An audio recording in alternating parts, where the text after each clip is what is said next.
in the distance. Now we're dropping these locks, just the boys in the will to cash big. So many times it happens too fast. You trade your bankroll for glory. Don't lose your grip on the almanac pass. You must bet just to keep it alive. So the pick is in it, it's the thrill of the line.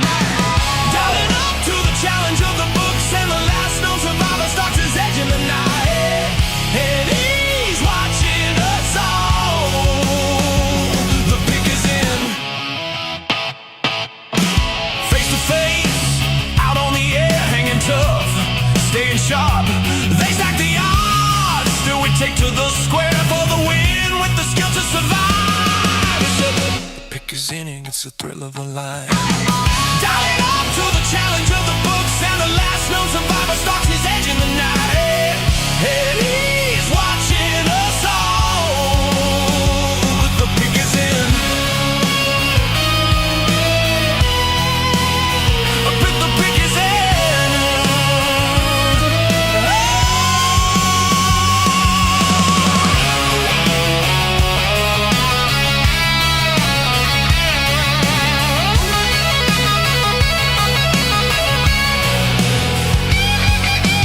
Rising up, straight to the top, had the guts, got the units, went the distance. Now we're not gonna stop, just the boys and the will to survive. It's pick is in, pick is in, pick is in, pick is in. The pick is in, it's the thrill of the line. Rising up to the challenge of our rival, and the fix might be in, but we're calling it right. Heywood's almanac, Jonah, Snoop in the fight. Is the fix in? Is it all predetermined? Back to the future, future's looking certain. Tune in weekly for the picks and the laugh. Sports betting expert dropping knowledge on the path. The pick is in.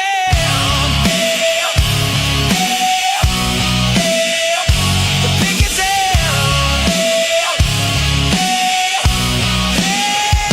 The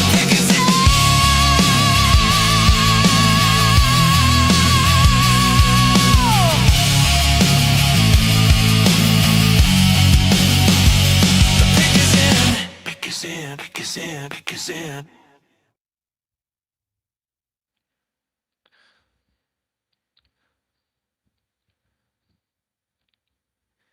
What is up, John Edward Blues?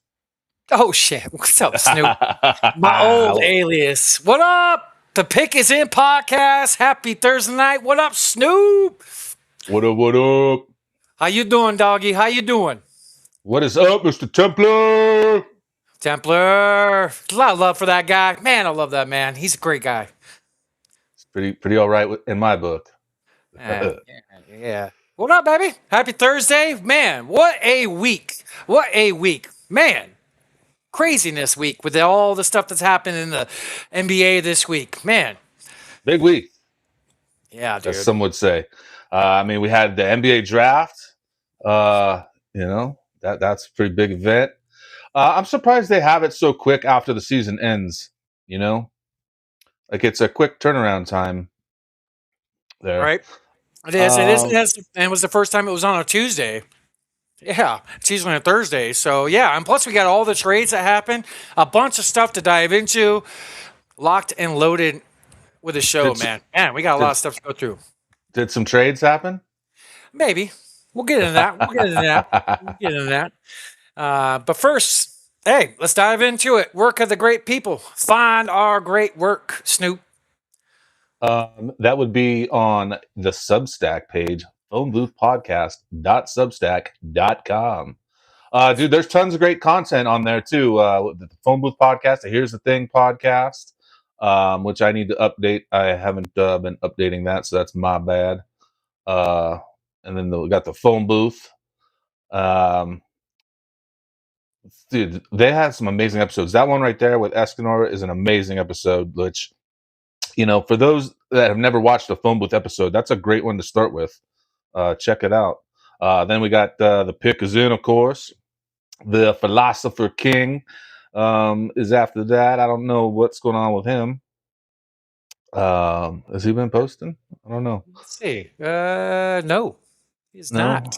I know he's been busy. We got the Mind of Madness with the great Templar, who says right Yeah. back at you guys. Templar, show Dude, some love. yeah, and then make sure you check out on Mondays. Templar and I do the live stream for the phone booth podcast. Check out the merch store on the phone booth podcast.substack.com. They got the great Pick is In shirts are available now for purchase. Only $20. So that's a steal. And the quality is real good too. Like the quality of the fabric, it's real soft and nice. You like this? And then don't forget to support my boy Snoop Von Poop over on YouTube at Snoop Von Poop. Go show him some love over there. Gotta show our boy, our homie, some love. And then, of course, we got the At the Pick is In podcast on YouTube as well. Appreciate all the followers and subscribes and all the dimes, as Snoop likes to say. Thank you very, very much. And then check us out over at Rumble, At the Pick is In as well. And then we got to support Von Poop over on the Rumble. Got to support my boy. So go Poop. drop. That's right. That's right. And then, of Von course, Poop.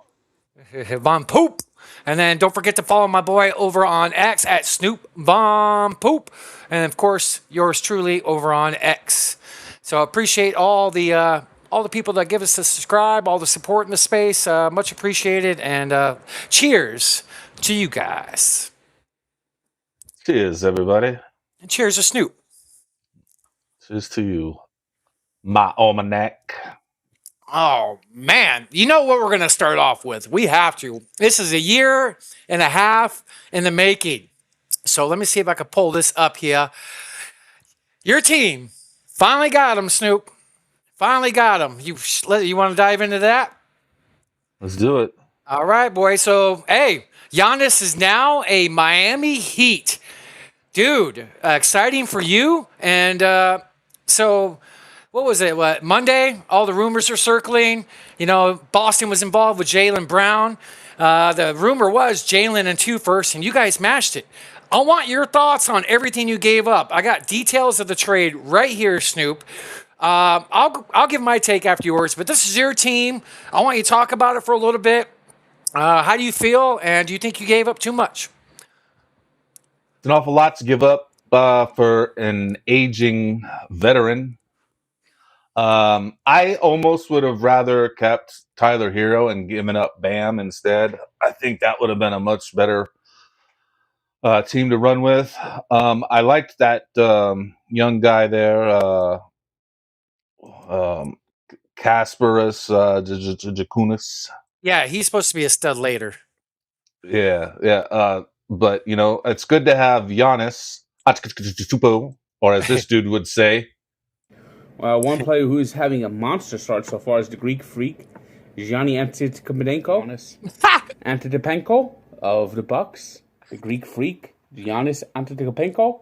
Giannis Antetokounmpo for the Bucks. Giannis Antetokounmpo of the Bucks.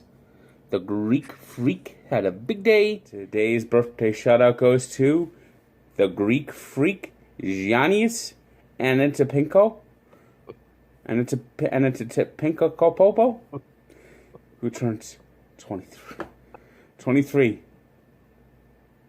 One of these days, I'm going to get that name right. One of these days.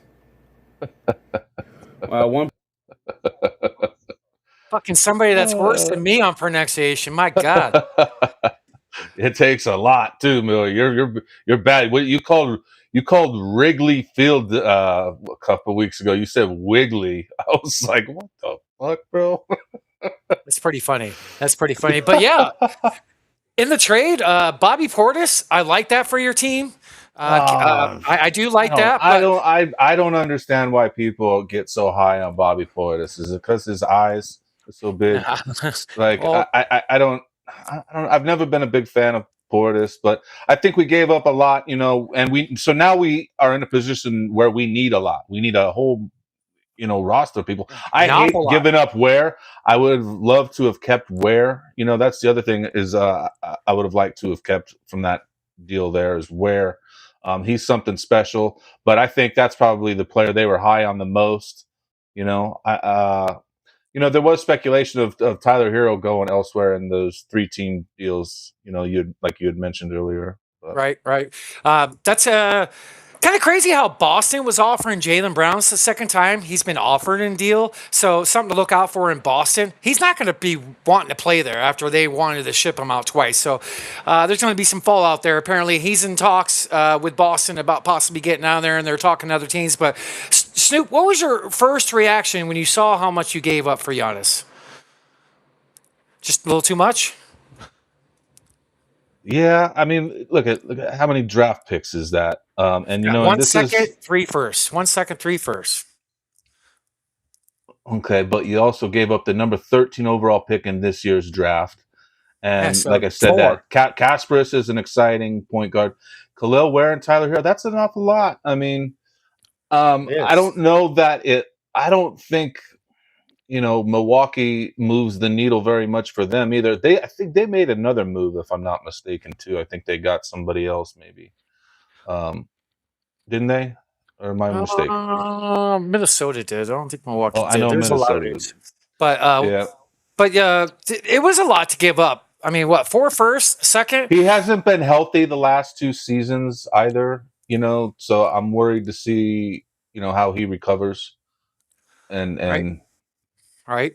So rolling out a lineup, starting off with Bam and Giannis is great defensively. One thing that you just pointed out, he always misses 20 games the last 3 years, so you can count 20 games off, like off the top. Yes, it's the building blocks of what Pat Riley, the man, is wanting to do. But I'm going to be honest, Snoop. I thought you gave up way too fucking much. Um, four first, a second, and damn good players. Like all the players we've talked about, we knew we were going to be mostly involved. But I don't know. I'll be honest, I think Milwaukee won this trade with what they're doing, just rebuilding. Maybe not immediately, but it's just a lot. That's all. We'll see what else is done. We got free agency starting soon. We'll see what the great Pat Riley, dishes up. I'm sure something else is up his sleeve. I'm sure of it. Don't be surprised if you hear another maybe star. But y'all don't have too much money to work around with, so you're going to be paying it up. But you got an owner that's willing to do it, and Pat Riley you trust. I hope so, because I hope John Morant isn't the next option they go for. I heard. I mean, I'm not sure how true it is. I heard from the I Miami heard it. Herald today that Kawhi's interested in going there. From the There was Miami talk. Herald. There was talk of Kawhi a few weeks ago. Okay. I've heard that. Well, see, he's another player don't think is worth the juice is not worth the squeeze. He's holding on at the end of his career. He's had a great career, and he's holding on. It's admirable. That he still wants to play. I'm not trying to be disrespectful, Right. but you haven't played a full season. You've never has he played in the playoffs in the last I don't know how many years. Like They haven't made too many playoff appearances. He played his most games this year than he did in his last like 5 or 6 years. Yet he still missed some. Good points. And he's older, and that's a huge contract. So I was going to ask you, maybe we do actually see stars take less money to go play in Miami this summer. Maybe we actually see that. You never know. I mean, if I made tons of money and I'm looking for a ring, man, I'll take less money to play there. You know, who do you suggest?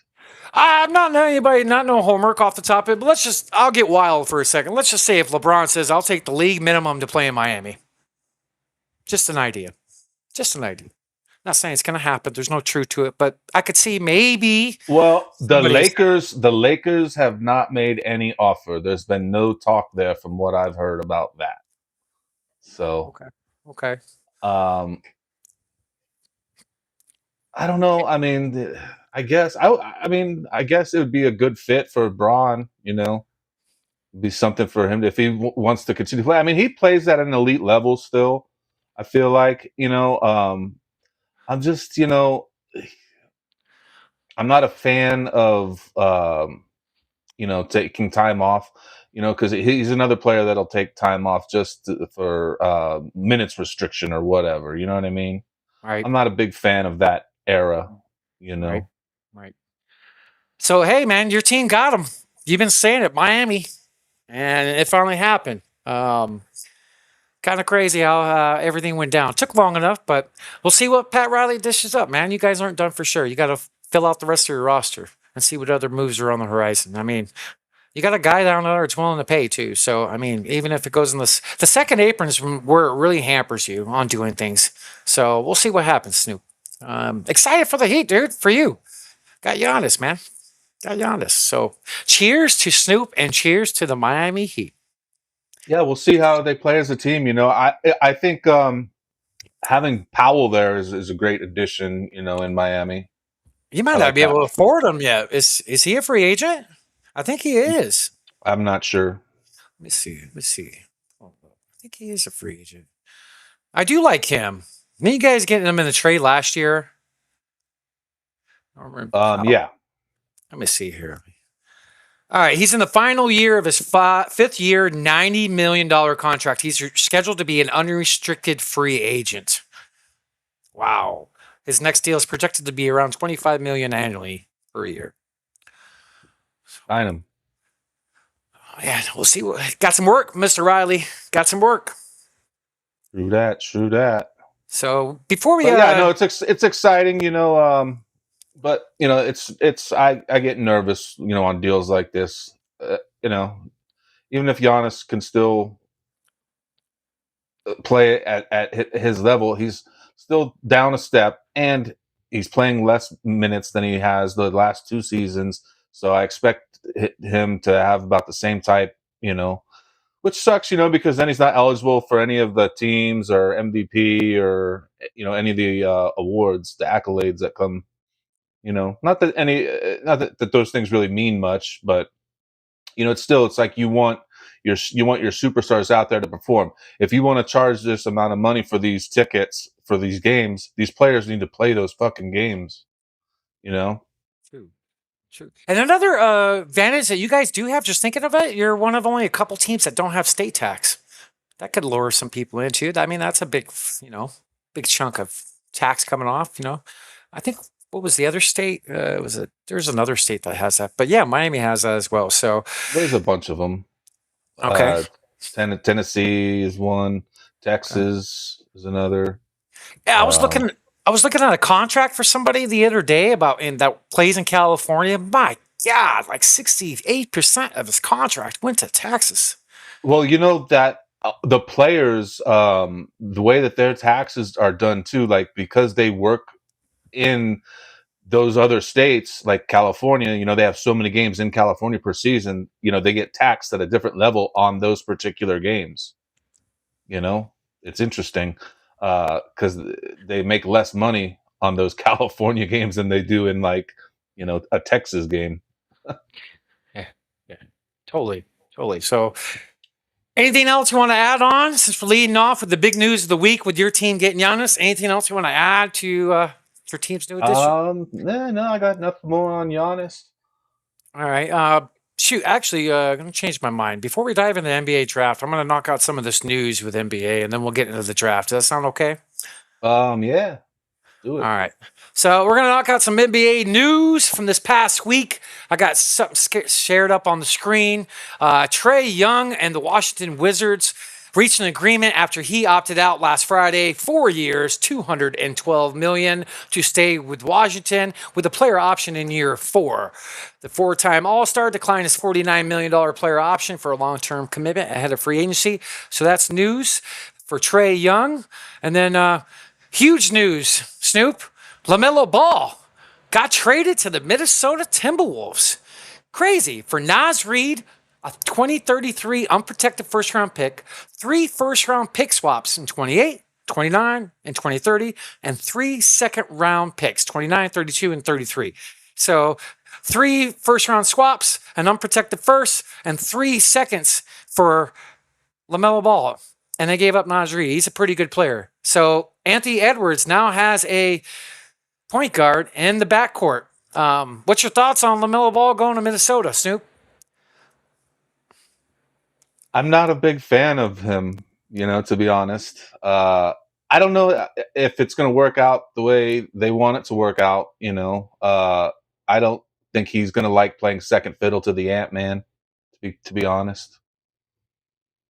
It's going to be interesting. It's going to be very interesting, especially with what Anthony Edwards was talking about, late in the season, with a couple of his rants in the post game saying, my teammates just need to pass the damn ball.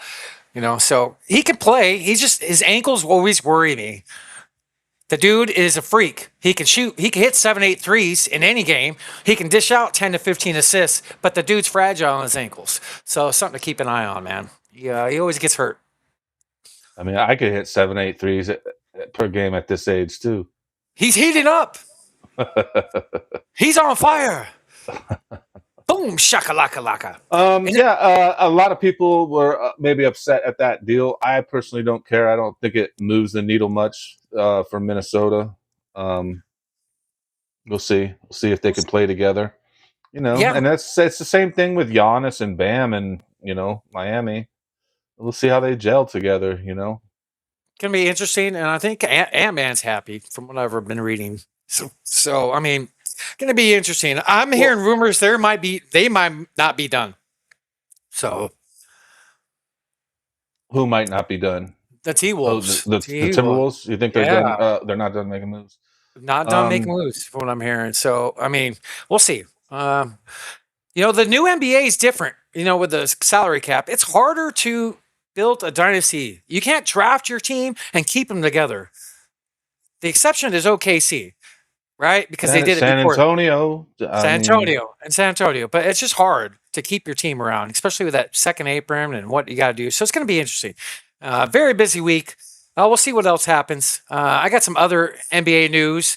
Hawks Atlanta guard CJ McCollum agreed to a 1-year, $20 million extension with the franchise. He stays in Atlanta. So good for him. And then Oklahoma City traded away Aaron Wiggins to the Hawks for 2 second-round picks. That happened earlier in the week. And then in other news as well, Minnesota did make a move. Excuse me, Snoop. They sent Julius Randle and the 28th pick to the Brooklyn Nets in a 3-team deal that sent Nick Claxton to the Chicago Bulls. The Timberwolves acquired Brooklyn's 33rd pick for Randle and number 28. Heard a lot of bad things with Randle and his teammates at the end there, but that's pretty big news. And then Minnesota did make an extension to one of their players as well. Ayo Dozomumo. How do you pronounce it, Snoop? I can't pronounce it. I can't even see it on the screen, so you're going to have to read it. He signed a 5-year, $112 million deal. Aho Dozomumo. I can't fucking pronounce his name, but that's his player. I know who he is. He's a damn good player. He tore it up for him at the end of the year, played well. So Minnesota did do some moves this week. And then in other news, the Dallas Mavericks got University of Michigan's head coach as their new head coach. Dusty May has now agreed to become the Dallas Mavericks coach, making the jump from college to pros. So that's a pretty big signing. Michigan won the national championship this past year. So going to be interesting to see how that folds out. Memphis Grizzlies guard Kentavious Caldwell-Pope is exercising his $21.6 million player option. And in other news as well, the Portland Trailblazers finally got their head coach, hiring assistant from Minnesota, Makai Nori. So Portland's got their man. And in other news as well, this is pretty big news. Los Angeles Lakers player Austin Reeves signed a 4-year, $185 million contract extension to stay with the Lakers with a player option for the final season. That's pretty big news, Snoop. What's your thoughts on Austin Reeves, brother? I think he's a good ball player. I don't know. We'll see if he can be the superstar. I don't know if he's worth the money. It's a lot of money. It is a lot of money. It is. And then we heard earlier from our boy early in the offseason. Don't be surprised if Austin Reeves gets $40 to $50 million a year. And look what happened. Our boy Flex. So that's a lot of loot. Why is everybody so mad at Flex this week? Oh, no, man. Oh, no. Saying that the whole Giannis thing, there's no glue to it. And this stories always come out later. They don't come out initially. Well, so I was thinking about this and I'm like, we talked to that dude for 5 hours. And what I took away from his thoughts on Giannis was that Giannis would like to come here, but, he never said that it was going to happen or there was traction to it. He said this is a place he would like to play. That's all he said.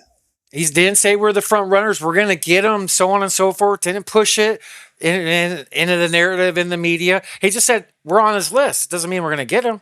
I mean, we're on a lot of players' lists, I would assume, Yeah, right? and I couldn't remember if he said that in the episode we did with him. So shout out to Flex. If you guys haven't seen that episode with Flex, go back and watch it. It's a banger. And we got his partner tonight, who's our interview portion of this episode.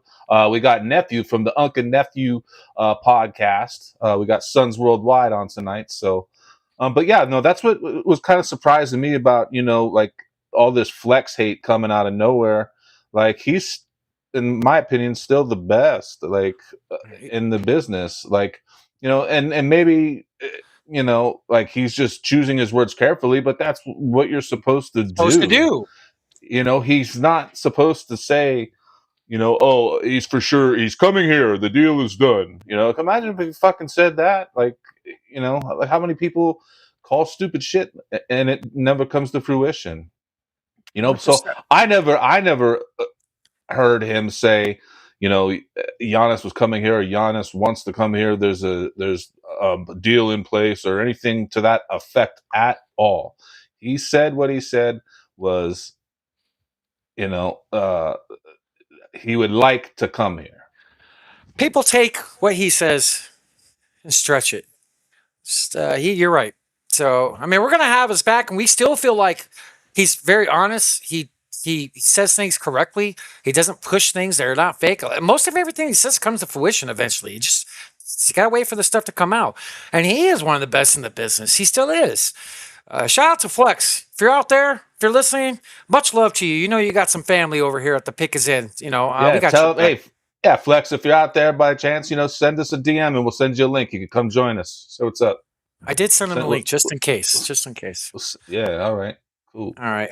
But you're totally right. He didn't say that. And like this narrative, like people just gotta it's talked about. It doesn't mean it's gonna happen. I mean, a lot of players want to play here, Snoop. It just can't happen. This is one of the most desired places to play. I mean, the weather, people don't like going to cold environments, even if the game's played indoors, they don't want to go live in a cold environment. So this is a desirable place to play. It's affordable. There. And the organizations, the Suns have a storied organization here, Yeah, we got an owner that treats his players and employees like gold. We have a great practice facility, but we have, we have team chemistry, the good players, no divas, and like no bad stones on our team. This is a good place to play. Yeah, absolutely. Absolutely. What else you got? You got any more NBA? Are we getting into some draft or what? I got a few more NBA, but for y'all people out there, like Snoop said, we got Suns Worldwide that we did a recording with. We're probably going to do that around the top of the hour. So stick around. Thanks for all the love out there. Thanks for all the reposts, likes. If you guys are listening, drop a comment. Ask a question. Be funny. Be smart. Get involved. Just interact. We appreciate the love out there. Yeah, I got some other NBA stuff out there, Snoop. Let me pull it up. So, in other NBA news, Detroit Pistons traded forward center Isaiah Stewart to the Memphis Grizzlies for 3 future second-round picks. Beef Stew, his nickname, is now a Memphis Grizzly. Remember, what was it? Didn't he get in a fight with Nurkic? Did you hear about that when Nurkic was on the Suns? Yeah. They got into it in the hallways, or the tunnels. That's right, like near the parking garage. I heard, like I remember. Yep. Was that here? Yeah, it was in the parking garage here. Yeah. Yep. In other news, Golden State's Al Horford, Mr. 40 years old, Mr. Old Man, signs a 2-year, $14 million deal to stay with the Hornets. So he is locked up in Golden State. And then in other news as well, this is pretty big news. Free agent guard Kobe White signed a 3-year, $74 million deal to return back to the Charlotte Hornets. So that's the point guard that is now taking over for LaMelo Ball. This guy can play. He's a guy that I actually like. That's a lot of money. Man, the money flying around these days is kind of nuts. And then one other piece of information I got, just something to keep your eye on. Kawhi Leonard wanting to play somewhere else. There's quite a few teams, and they're interested in him. We'll see where this goes. The Raptors are reportedly one of them, from Mr. Evan Sildery, excuse me. He's pretty reliable as far as the sources. But that's all I got for NBA. Snoop, I got draft stuff. Is there anything else you want to add on what I talked about? No, I don't think so, man. Kawhi Leonard, I could see him going back to Toronto before he goes to Miami. Right. Kobe White, I would have loved to have him in Arizona. Would have been a nice, Yeah. nice fit. So, and then we got NBA free agency starting June 30th, and July 6th is the official date. So that's the next on the agenda for the NBA. Yeah, I could see him returning back there. I could definitely see him returning back there. But all right, NBA draft. You ready to talk about this for a little bit? Yeah, hold on, real quick. I got WNBA news, real quick, and then we'll get into that.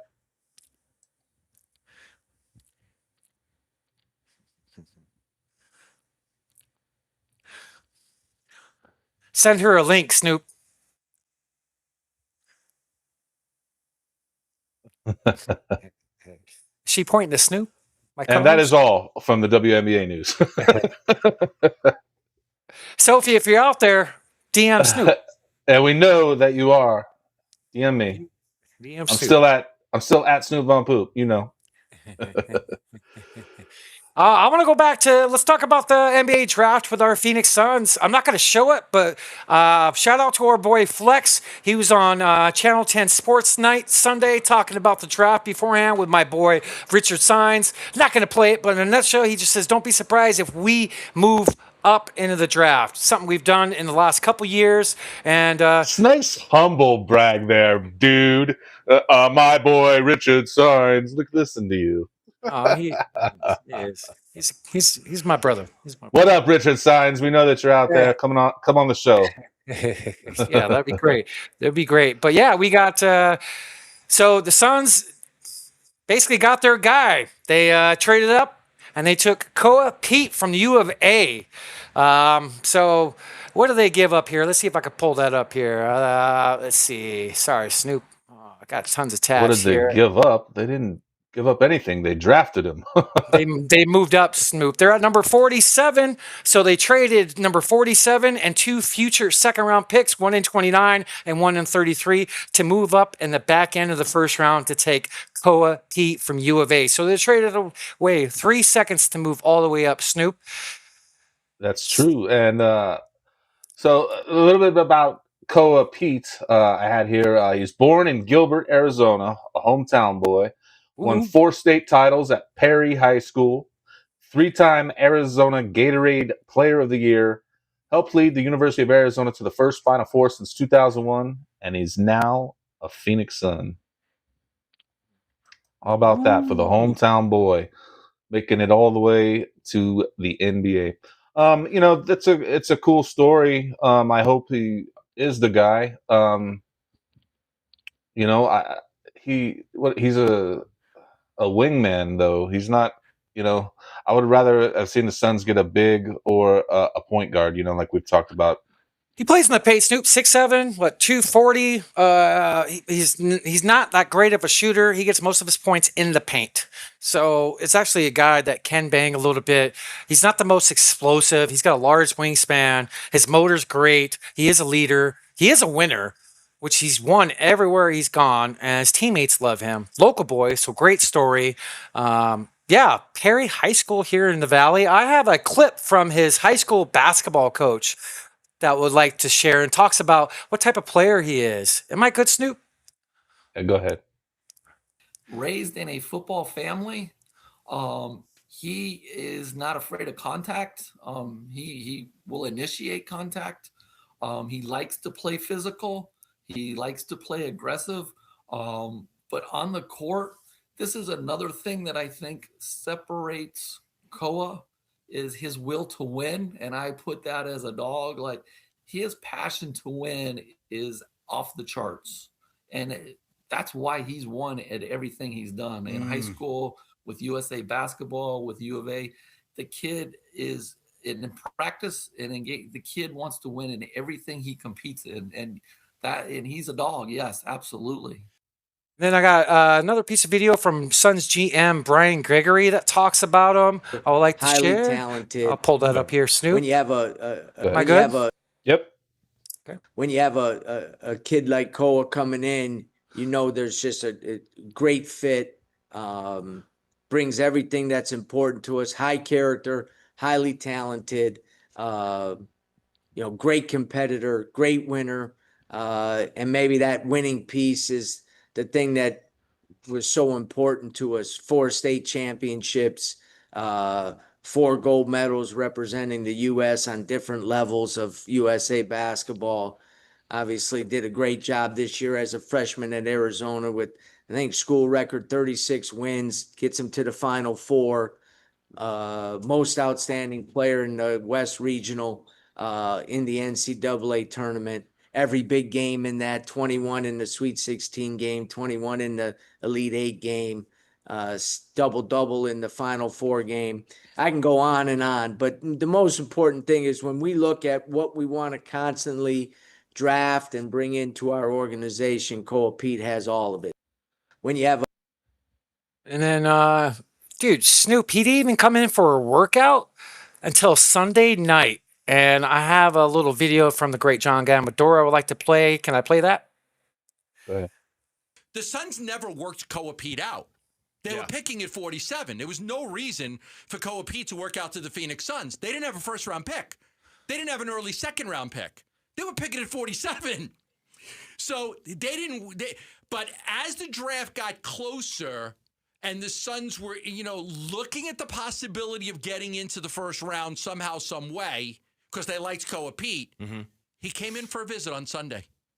No workout, but he came in.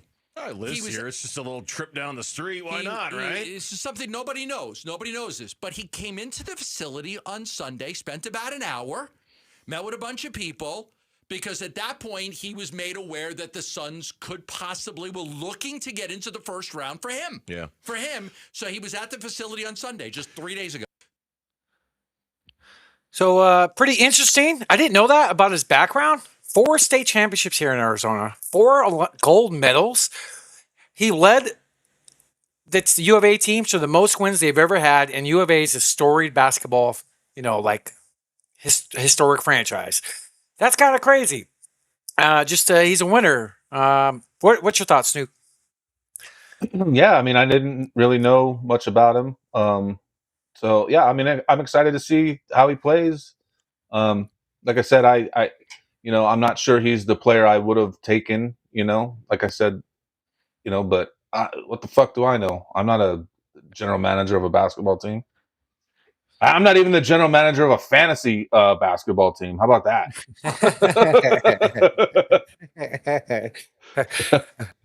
Yeah, it's good to know some of this background with them. I trust in our front office. They've done a great job on drafting last few years. Even if it's not the player we would have loved, they get paid for a reason. They trust and lean on their scouts. They know what they're doing. I could see this as I don't think he's going to help us immediately. I think he's going to be playing in the G League this year. I think this is a move for 3 years down the road, the window with all our young core.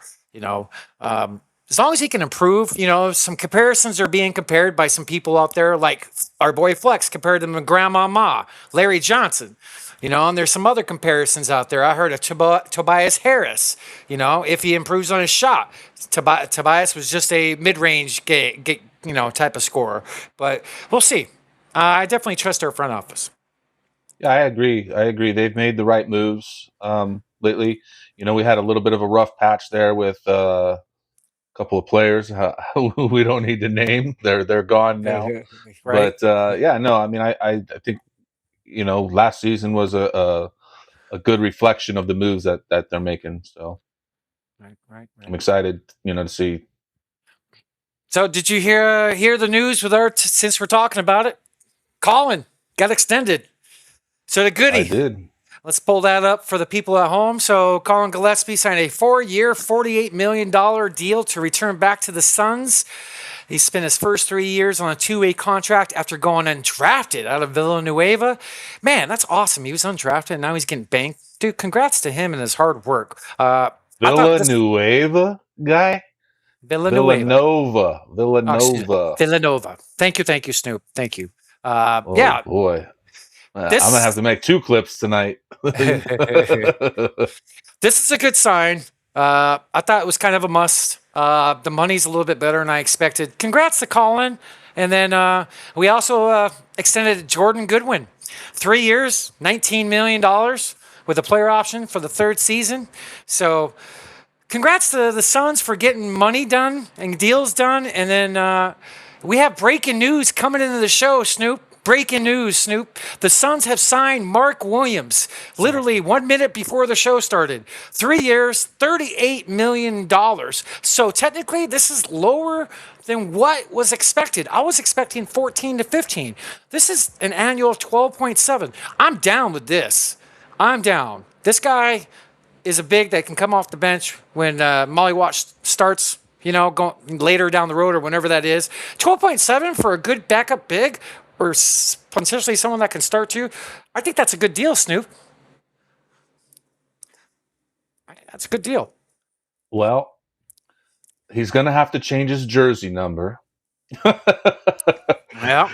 And that should be good for sales, but he's fragile. He's got glass legs, he's another player that just makes me nervous. I would have rather seen him moved, but maybe it's great for backup, but we'll see if he can play. How many games did he play this past season? Do you know? He played in a career high, I believe. How many games did Robert Williams play? I think he played in a career high. Mark Williams. I always think of those two. But yeah, he's always hurt. He's always fragile.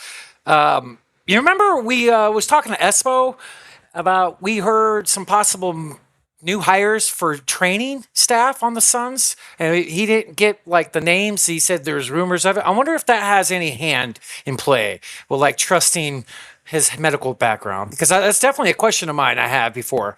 That right foot of his is fragile. Yeah. Here, I'll tell you how many games he played. Let's see here. I'm sure I played the career high. I can't find it out. You got it? 25, 26, 60 games. It's a career high.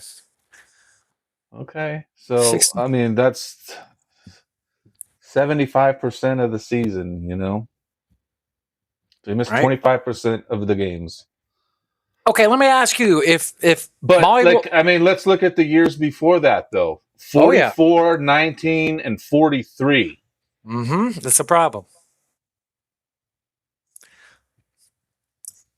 I'm kind of glad it's not 15 million plus. That's actually 12.7 is a good number if you could just stay on the court. Do you think? Let me ask you this, Snoop. If Molly Watch starts and he does that jump up in growth, it's such good signing for a backup big man that can play if he's healthy, right? Okay. Right. He's no So, Khalil Ware. No. He's one of my favorite young big men. That dude's a stud. That guy's going to lead the NBA in rebounding 1 year, at least. And What was it? hopefully blocks, too. Yeah, he can do that as well. So, breaking news: Mark Williams signed, Jordan Goodwin signed, Colin Gillespie signed. So the Suns are making some news. So let's give a round of applause to our Phoenix Suns, Snoop. They're doing something. Good.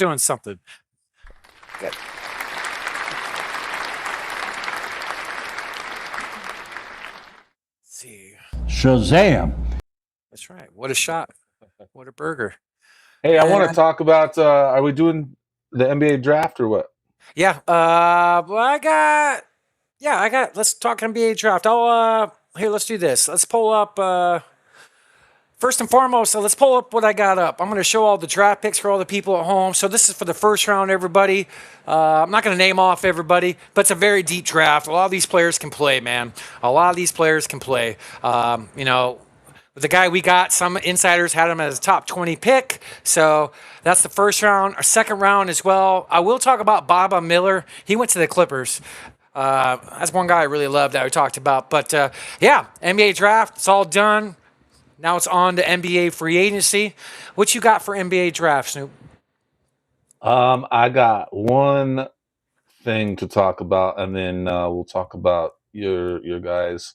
Um, so, as we all know, who James Goldstein is, and look at the number 4 pick for the Chicago Bulls, Caleb Wilson. Look who he's pictured with right here already, James Oh, shit. Goldstein. When was this picture taken? Is that the NBA Um, Finals? I'm This is not the NBA sure. Finals at the bottom. Yep. So is that the final? And then it Interesting. seems Chicago Bulls draftee Caleb Wilson does know what type of things he's going to have to do. And that's in reference to he made the comment of he's willing to do whatever it takes. So apparently that's true because he's pictured with Mr. Goldstein. So, Wow. yeah. So he might be good for your fantasy teams there, players. Something to look out for, man. I think his first game, I'm going to watch the sidelines to see if he's there. He'll be at some games, that's for sure. Well, let's see what else I got, Snoop.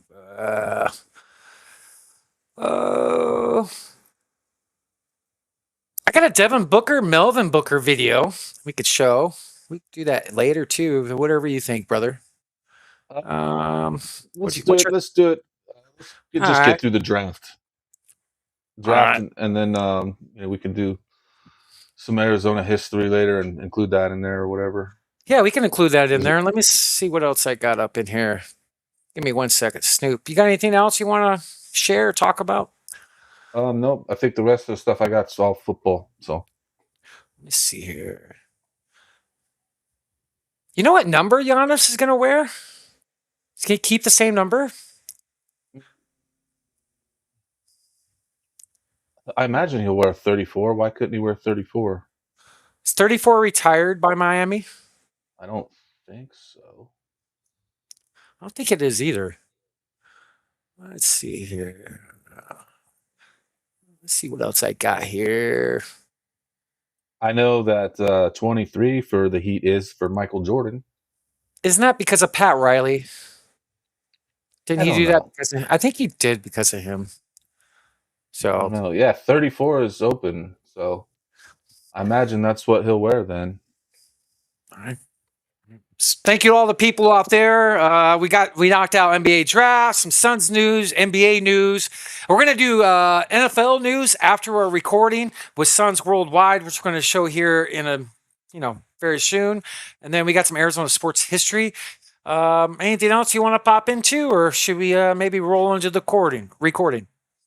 No, didn't you want to talk about some of the draft players? No, I don't want to dive into it too much. It's a lot, but no, the draft stuff is pretty much knocked out. I just got a bunch of NFL stuff for afterwards and some Arizona sports history. But Let's jump into the interview then. Shit, I thought you had more draft stuff. So what do you? What's your thoughts on our interview with Suns Worldwide? How do you think it went? And tell the folks at home a little bit about it. Yeah, it's impressive to see this younger generation really take to the things that he's doing right now with the podcasting and his love of the game and knowledge of the game, and it's exciting to see this next generation come up. So it's cool. Yeah, it was a good conversation. Wish we had more time with him. We will in the future. I didn't know he had that much content on YouTube. He has a shit ton. Holy shit. Yeah, he does every day, man. So we talk about just him a little bit. We talk about the Suns. We talk about Devin Booker, the hate. We talk about our flex. We talk about the Uncle Neph. We talk about all kinds of stuff. I got his name and everything like that. So folks at home, stick around. The recording's about 1 hour and 5 minutes, I believe. Right, Snoop? Yep. Right. So tune in, come back, because we're not done. So crack one open, get your popcorn, enjoy the recording, and thanks for all the love out there, and cheers. Cheers, everybody. We'll see you in 1 hour and 5 minutes. Yo, Snoop, look who we have up in here. Man, Yes. look who we have. Look who we have. We're here, man. What is great. up? Yeah, it's What is great to up? finally have this guy, man, up in here. We had the other half on with Unk. Now we got Neph on. The one and Yes, only sir. SUNS worldwide is up in the Pick Us In podcast. What is What's going on, fellas, man? Thank you guys for having me on, man. I know you guys had Flex on, was it a month or so ago? So he told me about it. I was like, yeah. And then I saw you guys mention me. I was like, we for sure got to do this. So I'm excited that I'm on here. Couple schedule changes, but we're here. We're finally here on the flesh. And I'm excited, man. Thank you guys for inviting me on. I really appreciate it. Yeah, definitely. Yeah, we've been excited to talk to you, after having him on.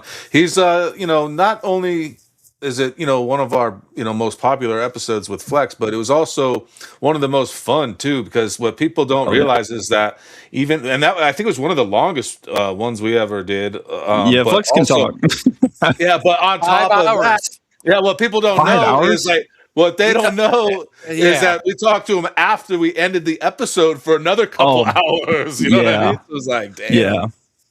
Yeah, that's hilarious because that's exactly how it was when I had him on the channel for the first time. We recorded for like 2 hours and we weren't even like paying attention to the timestamp. And eventually, like my MacBook battery was almost dead. And I was like, all right, man, I think we gotta wrap this up. And then we talked for like an hour or so. So that's awesome to hear, man. Flex, I know he gets a lot of I don't really call like Twitter folks real because they're how Twitter people are. They're a little different.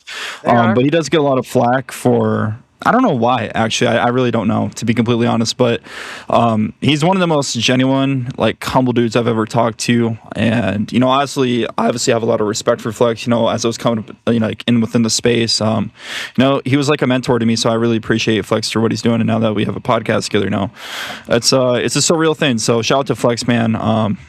Great guy. Like, I have nothing bad to say about him at all. Like, that's family. So, you don't have to dox yourself, but you're not in Arizona, are you? No, I'm in Iowa. So, okay. Yeah, Okay. you guys are like, where is that at? Damn. It's late no, there. I mean, I'm from Chicago, so I'm from Midwest too. Oh, right so. next door, right there, Illinois. Yeah. So how did you end up meeting Flex? So how me and Flex kind of came about, honestly, it's kind of a weird deal because when I first started out, it was around like when we traded for Kevin Durant. So obviously I was just some young, naive kid. So I was like, you know what? I want to message Flex and he's going to tell me about what's happening with Kevin Durant. So I sent him a DM. I think I sent him like 5 and I think he responded and he was like, blah, blah, blah, blah, blah. Can't really say much. I was like, awesome. I'll just talk to the insider. And then I honestly, it kind of happened like so fast over the past couple of months that I don't like really remember how we really got to the point we're at now because I think he like put out a tweet and he was saying, I'm gonna hop on some shows today. Hit me up if you want me on. I remember that day. Yeah. So I just out of the blue, I was like, you know what? Fuck it. I'll message him. I sent him a DM. He's like, all right, boom, boom, boom. What time? I was like, all right, let's do this. And then yeah, had him on there like you guys had him too. Like it went on for a couple hours and Flex brings a great audience with him. So shout out to Flex for that. That was also one of my more popular episodes as well. So after that, obviously with the Unk and Neph podcast, how that kind of started, Flex told me that, I don't know if he ever told you guys this, but I was never like supposed to be the original person on there. Like he did a couple pilot episodes. So he did it with some former athletes and, tested it out with some people. And he's like, I didn't really like how they turned out. Like sometimes like I'd even write a script out for them and, it just didn't feel right. And then obviously we did a couple shows on my YouTube channel and, they just kind of went on it was just natural. Like we could sit here and talk like we are right now for like 2 to 3 hours and we'd have to stop ourselves. And, he just called me. I was at work one day and I went and stepped into the back. He's like, hey, Neph, I wasn't Neph at the time, but he's like, hey, I think we got to do something. I was like, all right, man, let's do it. So I was game right away. And yeah, now here we are, man. A lot of like, it wasn't just like something that happened out of the blue either. Like we've been on the phone for like, man, I'd hate to see, like, if I did the math, how long we've been on the phone, because it's probably at least 24 hours, like, in total from all of our calls, just, prepping stuff, getting stuff ready, like everything. We were very, like, meticulous and detailed, and that's what I like a lot about Flex, because I've done podcasts with people before. Like, I had one with Langston Galloway. It was very brief, just because, scheduling, he's in Turkey right now playing basketball.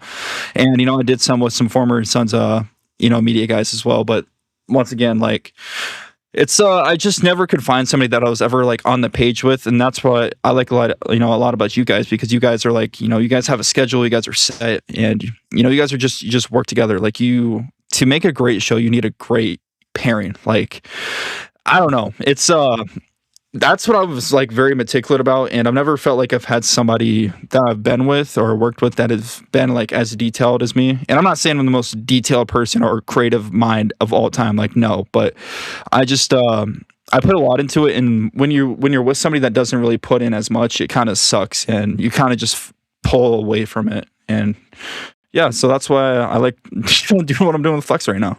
That's interesting, man. I didn't even know about that with the pilot episodes, how that started, Yeah. and how you guys just connected. That's pretty interesting. And yeah, you're thanks for the compliment, by the way.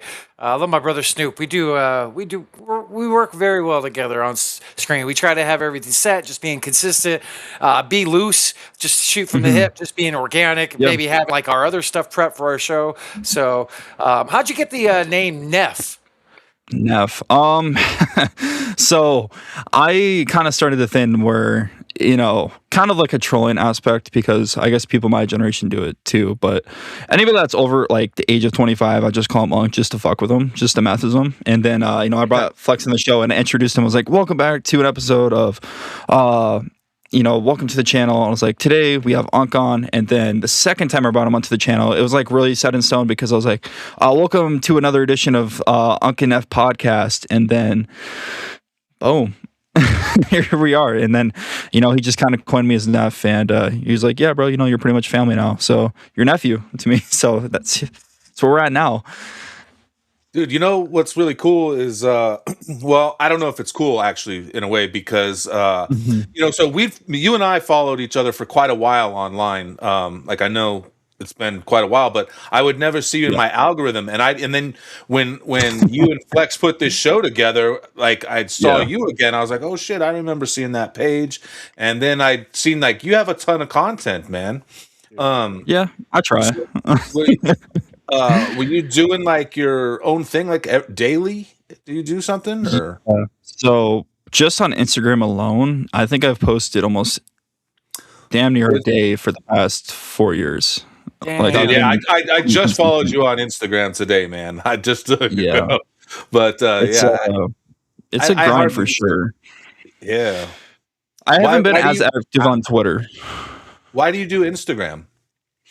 For me, it was just something that I was more familiar with when I first started out, and then I kind of branched out to Twitter, or X as it is now. But for me, I just felt like Instagram was easier to grow, and I kind of, like, studied, like, there's a, I don't just put something up, I guess, like, there's a lot that goes into it. And I'm not saying I'm anything, like, too crazy. Actually, I wouldn't say I'm anyone because there's a lot more I want to do. But like, I would do research and search up, like, what's the best times of the day to post, figure out, like, the algorithm, certain, like, text, like, if you on a graphic, if you color it a certain way, like, that attracts people's, like, catches eye more.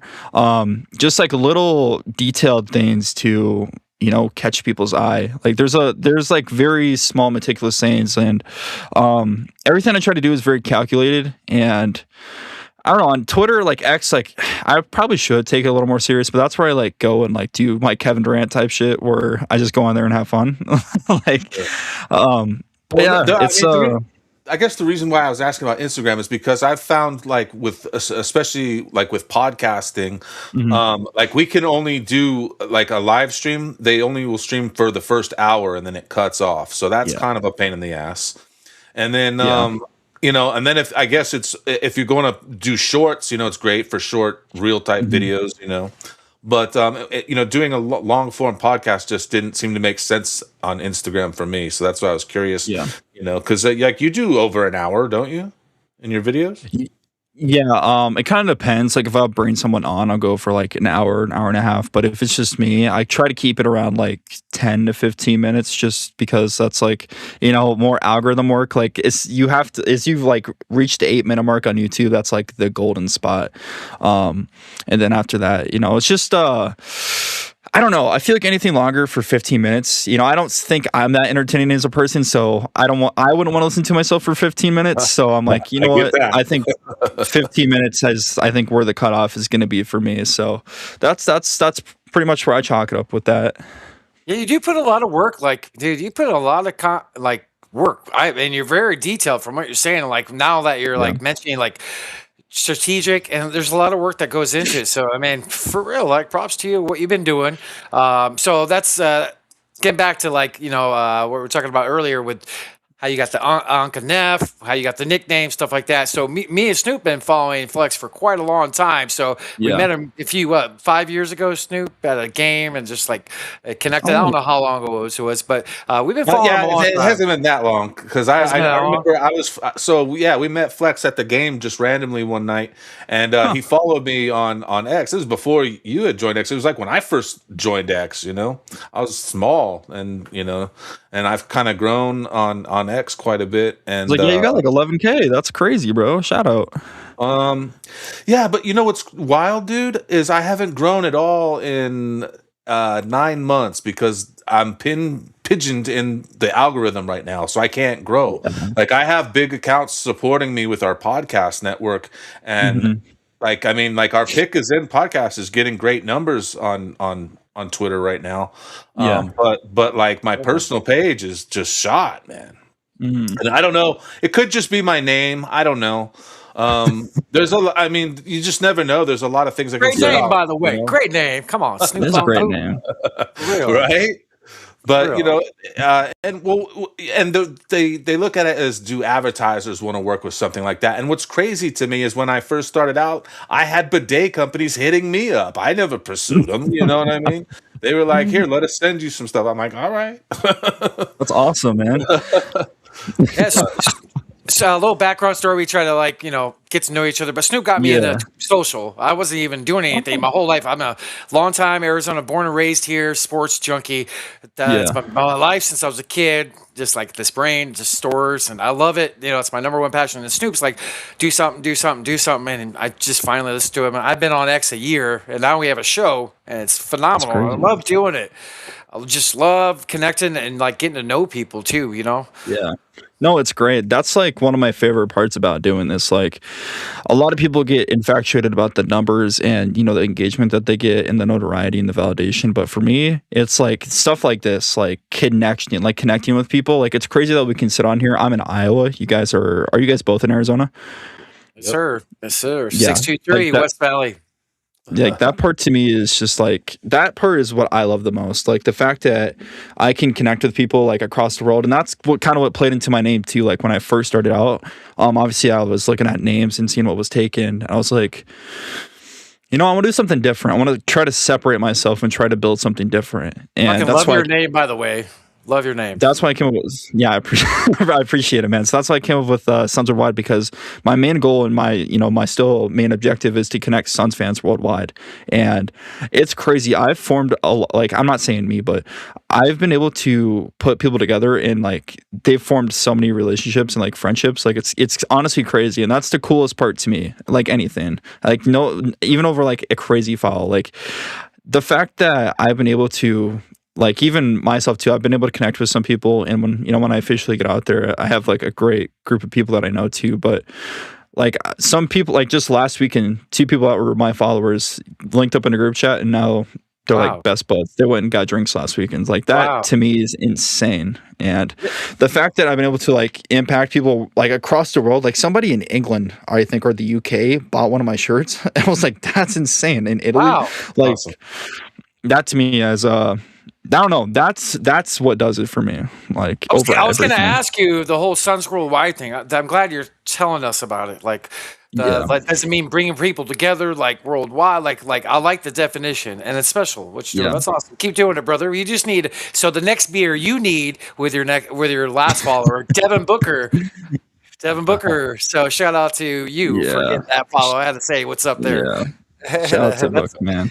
yeah, kind of love it. It's But yeah, that so- was it's weird to me, honestly, that kind of happened because I kind of feel like he did it on accident. Like I don't feel like he did it on purpose, to be completely honest. But I feel like there's actually a crazy, like, there was people that got mad at me for Book following me. Like, people were like pissed at me. Like, I got a lot of hate actually. Like, in the first 24 hours, like, some dude went on like a 20-story Instagram rant about it and saying, because people, I think it ended up on Twitter somehow, because some dude said he was quitting his Instagram account, and then people were like, oh, it's got to be because of this. And then obviously, I don't know how he found out, because this dude blocked me on Instagram, which I don't know, because I haven't, I'm not going out to people and doing anything malicious or anything, but he pretty much raged that the fact that people were saying that, and he's like, it's not because of this, yada yada yada. And then it's funny because a couple of days ago, that same dude that did that, I got sent a picture that this dude was wearing a Spurs hat. oh, jeez. So I don't know. And I'm not once like, I hate Instagram beef, because just like internet beef, because for one, kind of a fun fact about me, I hate social media so much. I hate everything about it. The only thing that keeps me on here is this. Like, if it wasn't for this, I would be off the grid so much. Like, how people act on here and how people just get infatuated with, I don't know. It's so weird how people, like, You're right. think and like social media impact themselves. Like, I'd rather be off of this. I don't know. Yeah, It's just totally right. I can't understand it. There's just only a small group of positive, like, sports people. Yeah. Like, there is, and like, just not even sports people, just in general. You're totally right. But Yeah. the plus side, there is great things about it, and it's like stuff like this, like giving like good, real shit, connecting people, and like for showing sure. love, and not bringing people down. Like, there should be more love in this freaking world. Let's go. Come on now. Yeah. No, for 100%, man. Spread positivity. Like, there's too much. For me, this is my thing. This is like for the whole like, just, I guess, basketball space, because people, I feel like it's so negative as of recent, but this is my mindset with it. Like, there's already so much bullshit that's out there in the world right now. Like, people's hobbies are now being taken over by people that want to be negative and flush all this negativity into these spaces. Like, nobody wants to go on Twitter after a game or after Instagram and be ridiculed for takes or, what they say, or, I just hate going on Twitter and I see people bashing players, because at the end of the day too, like, I get it. They work a job that comes with a lot of, high intensity, comes with a lot of attention, comes with a lot of notoriety and like fame. But, at the end of the day, like, there are people too. Like, that's why I try to keep it as positive as possible with athletes and SUNS players as well. Like, I get it. You do, even on your fun account, Twitter. Like, you're positive and you're respectful, but you still, I could sense your sense of humor when you do it. Yeah, Like, like, it's an especially like 82 other game people. season. Like, other people Yes. reporting fake shit and like not real shit. You're just making funny of it, quote their posts, and I think yeah. that's hilarious. I mean, you have to, because a lot of real yeah. shit is not out there. Like, people like read something and they believe it. Like, Right. come on, man. There's only a handful of fucking real SUNS people, maybe two hands full of real SUNS people that work in this valley that actually legit report good shit. Yeah, no, 100%. And I get it too. Like, at the end of their day, like, it's their job, the headlines and clicks and the engagement, like, that's how they get paid. So I get it from that aspect. And I personally deep down feel like, I guess we'll talk about Devin Booker here. Like, he gets a lot of shit, and it's kind of weird because I've never heard of him. Who? Is he new? Just kidding. Anyway, sure. Go ahead. But I just feel like as of recent, and I don't know if it's because like the Kevin Durant era, because Kevin Durant's fan base, shout out to them. There's some really cool people within his like fan base, but they have some stands too, and I'm sure there's some book stands as well that are kind of like that too. So I'm not gonna put that all in there. But I feel like ever since that that era happened, I feel like Book's already got a lot of overlooked. Like, he's like the middle child of the NBA to me. Like, Devin Booker's never been like in the spotlight, and it's weird too for me that he gets so much, like, I don't know if it's hate, but just like weird energy from local media for a guy that's never been involved in any scandals, never has anything negative attached to his name, and shows up to work every day. He had Kardashian attached to his name for quite a while. That could be viewed as a negative. Hey, we all can't be perfect. I mean, MJ wasn't perfect. Come on. I mean, I'd have that attached to me too if I was him. So I'm not. I said I wouldn't. We're totally right. Especially the naysayers this year felt like when they lost, the flock was heavier on them. It seemed like when they lost in the playoffs, but like you never hear them get arrested. You never hear bad things being said by anybody that gets out. And like people like dick for that shit. Like you don't hear nothing about this. This guy's a great dude and the work he does and like how he gets back. This guy's like legit like throwing style of Phoenix and needs to be respected like one. Yeah. It's incredible to me. And once again too, like I generally don't feel that deep down these media people feel that way about Book. Like I feel like if you sat him alone, no cameras in a room, and you had like a group conversation, most of the stuff that they say, I feel like they wouldn't say. I don't know. That could just be my intuition, but I don't feel like these people feel like that because I don't know. It's like I feel like I have been like a broken record the past 2 years because there's just been like this narrative that Book's not doing enough. He's not a leader. He doesn't show up. I feel like a lot of people forget that at the start of the season, we were projected to win 28 games. All right, 28 games. Vegas was wrong. Win 45 games this year with only 32 games to Jalen Green. Obviously, shout out to everybody else because everybody had career seasons, but that doesn't happen without Devin Booker. Royce O'Neal doesn't have a career without Devin Booker. Colin Gillespie doesn't break the all-time, regular season record for three-pointers made without Devin Booker. A lot of that lays on Devin Booker. Dylan Brooks isn't a fringe all-star without Devin Booker. Like, there's so much that, it's a well-oiled machine. Obviously, I'm not saying everything's because of Book because, those guys put in the work too, and they have to make the shots and execute on the plays too off his gravity. But I just feel like, there's a common denominator. Like, Book is a lot of the reason that these guys are able to play as freely as they are. Book takes on a heavy load because the objective A, B, and C night in and night out is to take him out of the game. And somehow he still averages 26 and 6. And that's somehow a regression. And now he's too old, I've been hearing. I guess 29 years old you're pretty much washed at that point in the NBA, which I forget too because Jimmy Butler was 34, led the Heat from the play-in all the way to the NBA Finals. Jalen Brunson this year, a couple months older than Devin Booker. Yep. Just took them to the NBA Finals and won a championship. So I don't want to hear that, the Suns window is closed and they have to get rid of Book because I'm telling you right now, if you trade Devin Booker, not only are your views and all that shit going to tank, all your viewership's going to be gone. The Suns for the next decade aren't going to be a winning team.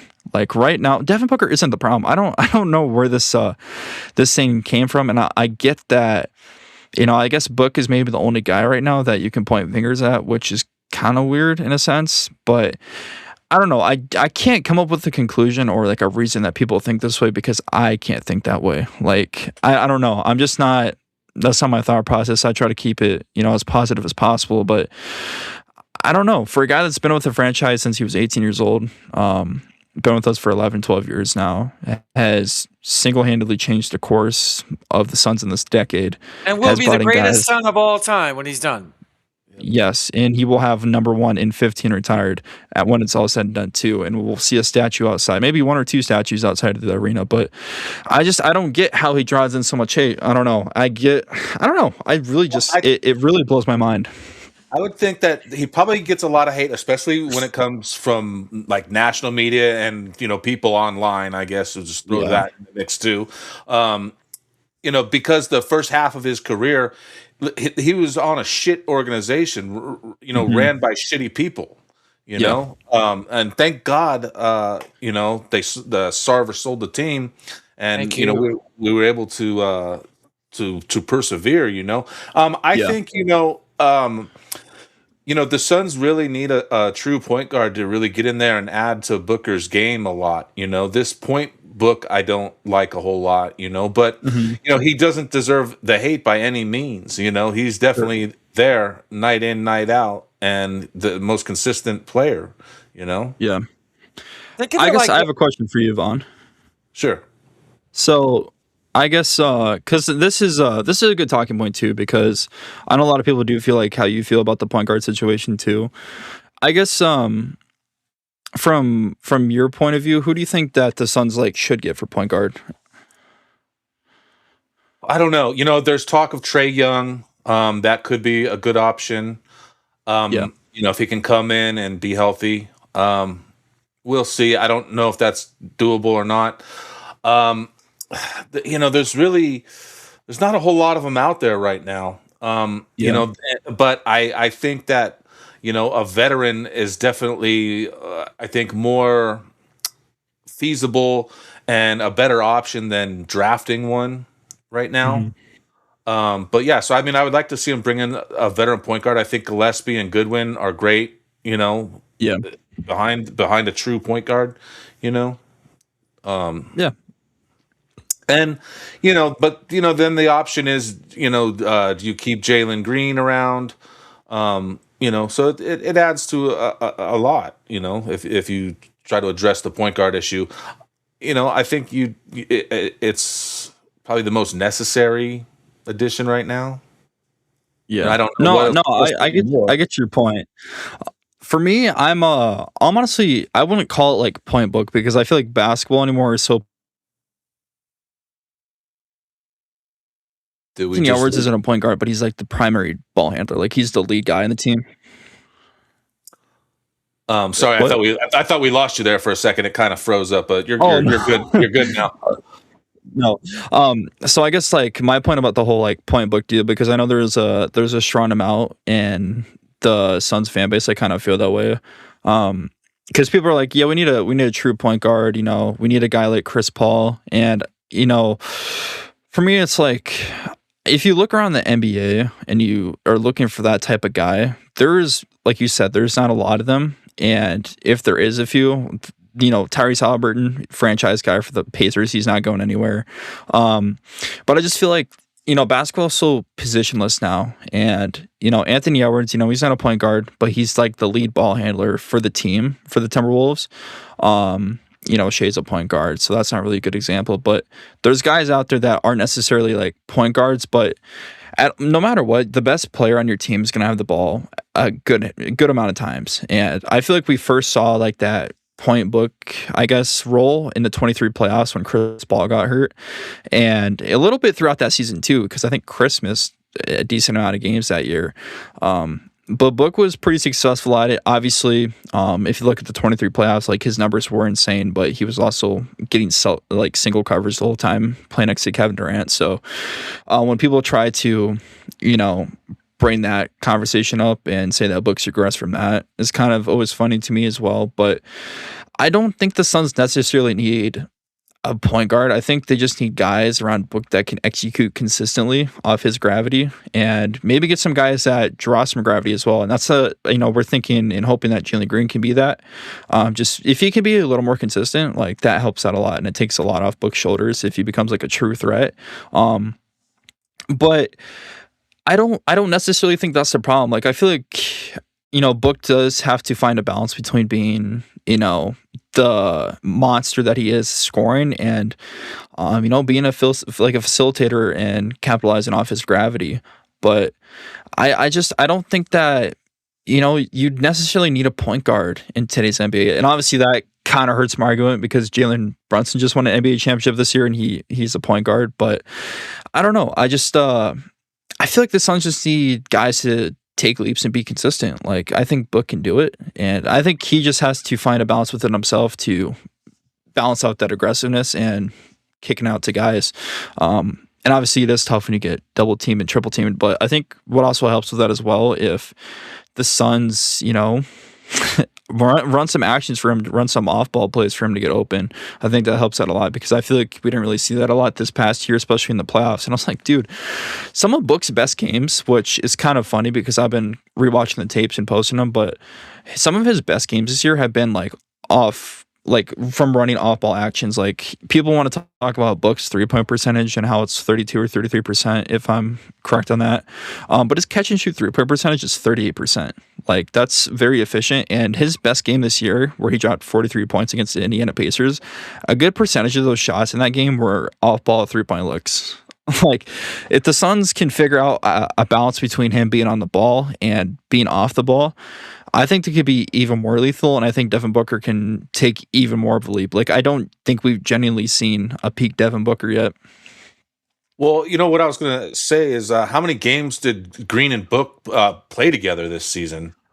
Not a lot. Yeah, it couldn't have been that many. Yeah, I don't think it's really a lot. Yeah, so that's another issue.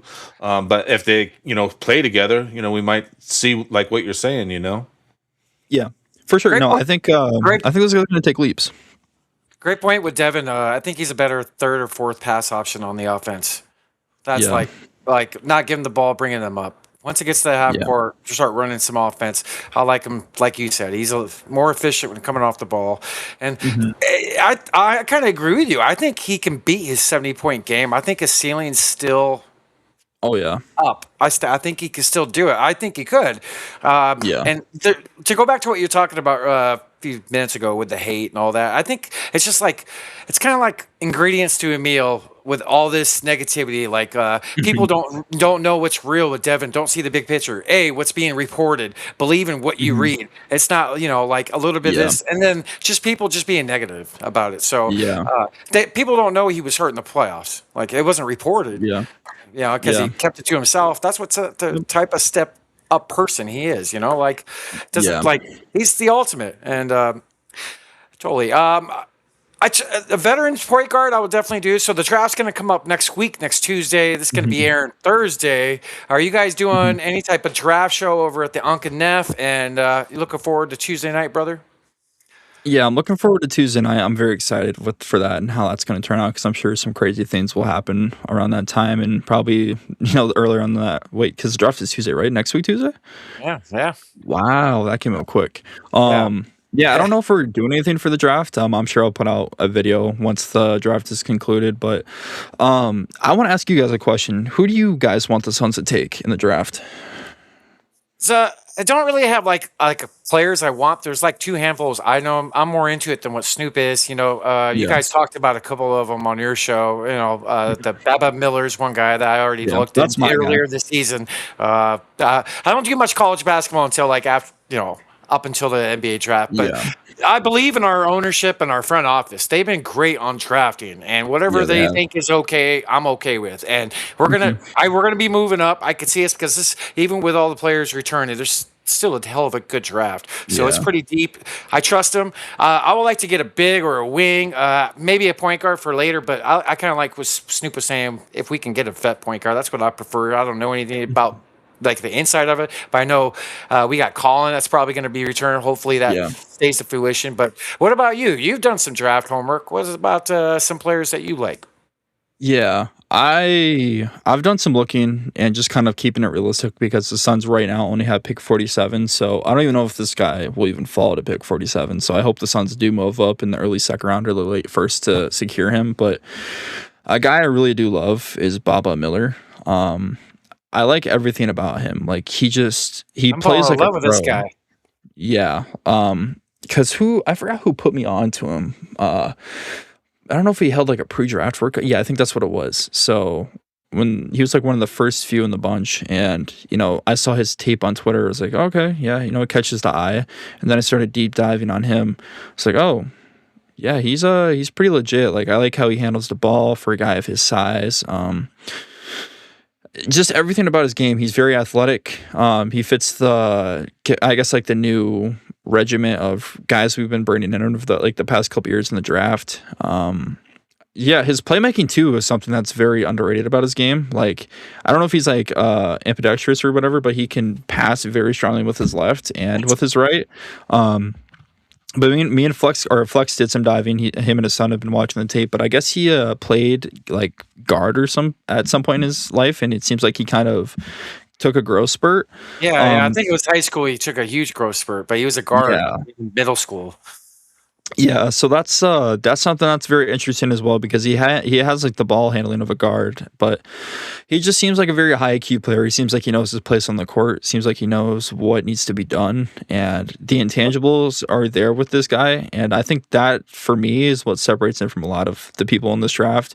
And when it comes to draft prospects, that's the one thing I look at the most is like, do they feel confident of where they're at?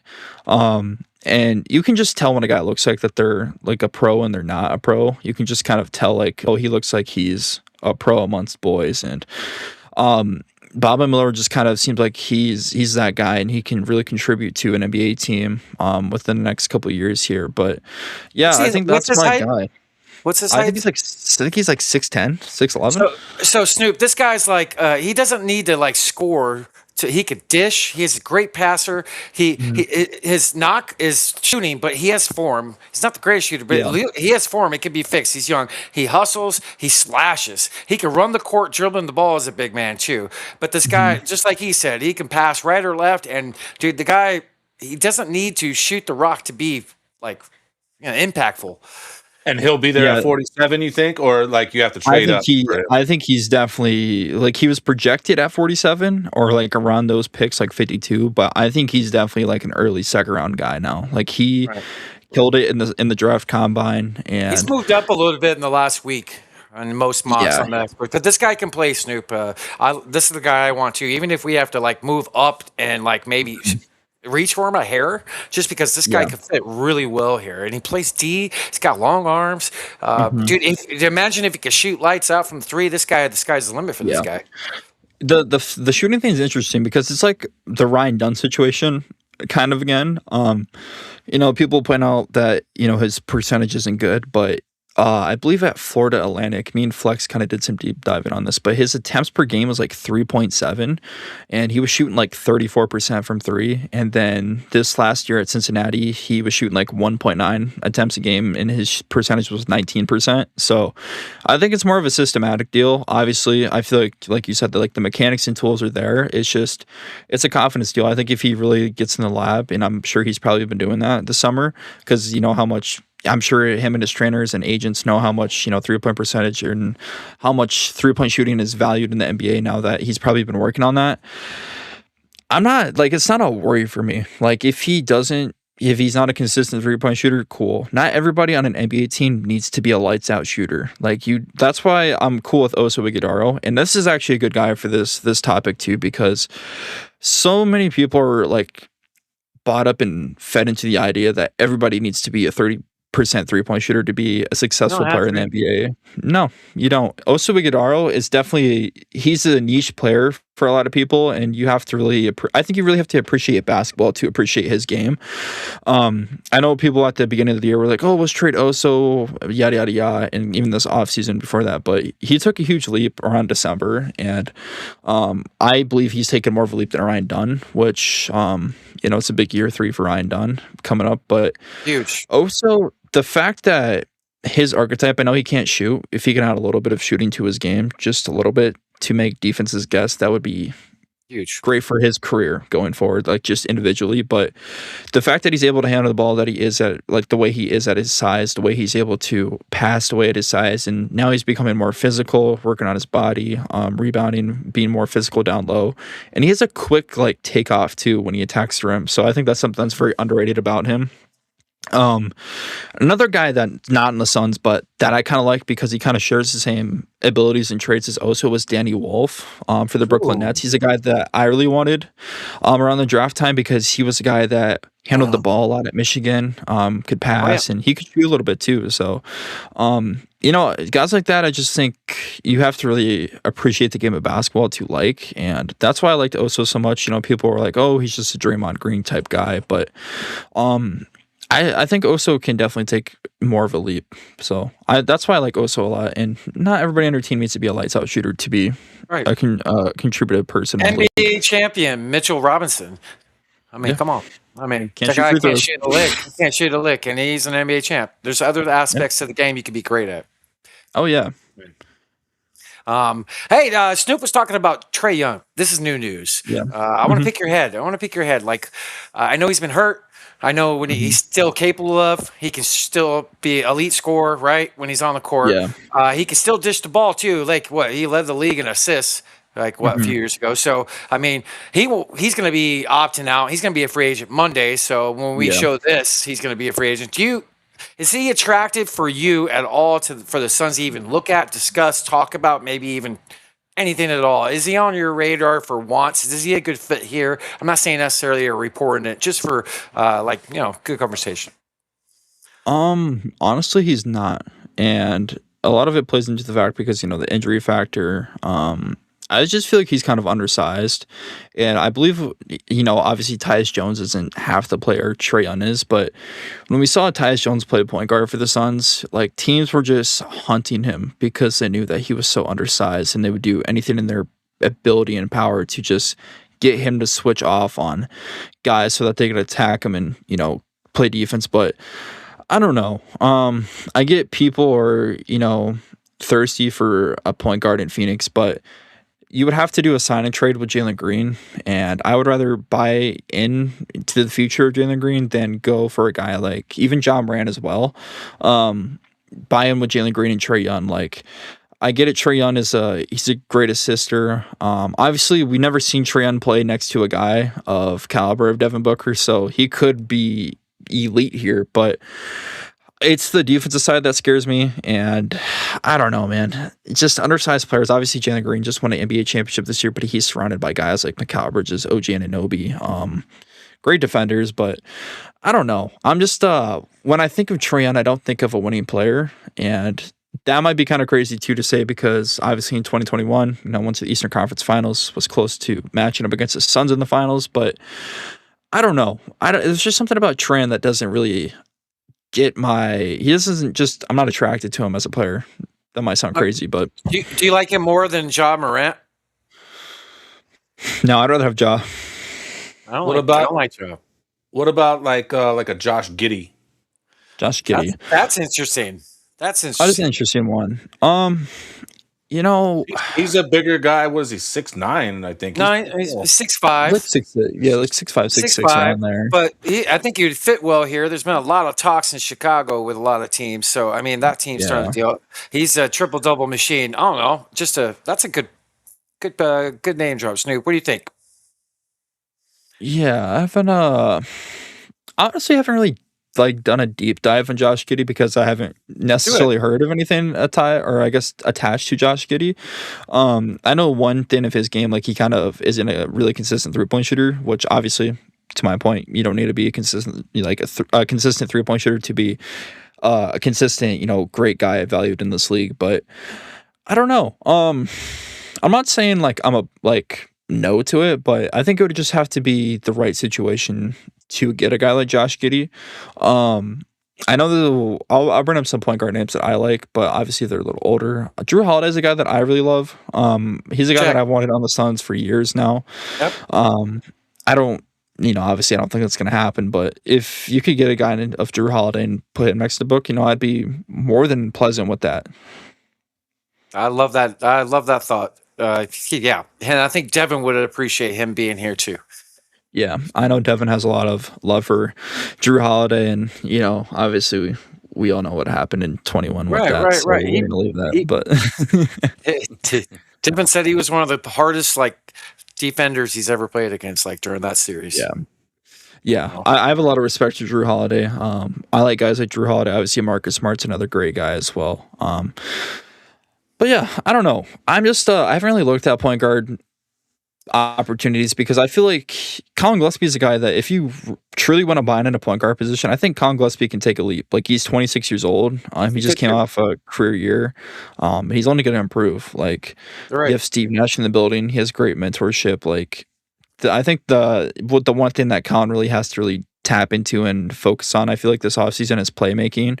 And playmaking, I feel like it's not something you can really work on in the offseason. It's more of just in-game reps because for one, you can't really replicate. Well, I guess you can if you get 10 guys in a gym and run strict coverages, but you can only really learn playmaking by failing in game. Like that's the only way you can get better at it. You can't really just go into a gym and just, throw passes and expect that to translate into game. But I think that's the one like part where I want Colin to really take a leap, and I think he will. It just comes with game time experience and seeing different coverages, and I think that's the same thing for Jalen Green as well, because I feel like that's the one thing he kind of lacks too. I'm not saying he has to be Steve Nash type playmaker, but if he could just become like a basic like kick and drive type playmaking guy, Devin Booker did it. He it's just an IQ thing. It just comes with 100%. That's my different number one coverages. beef.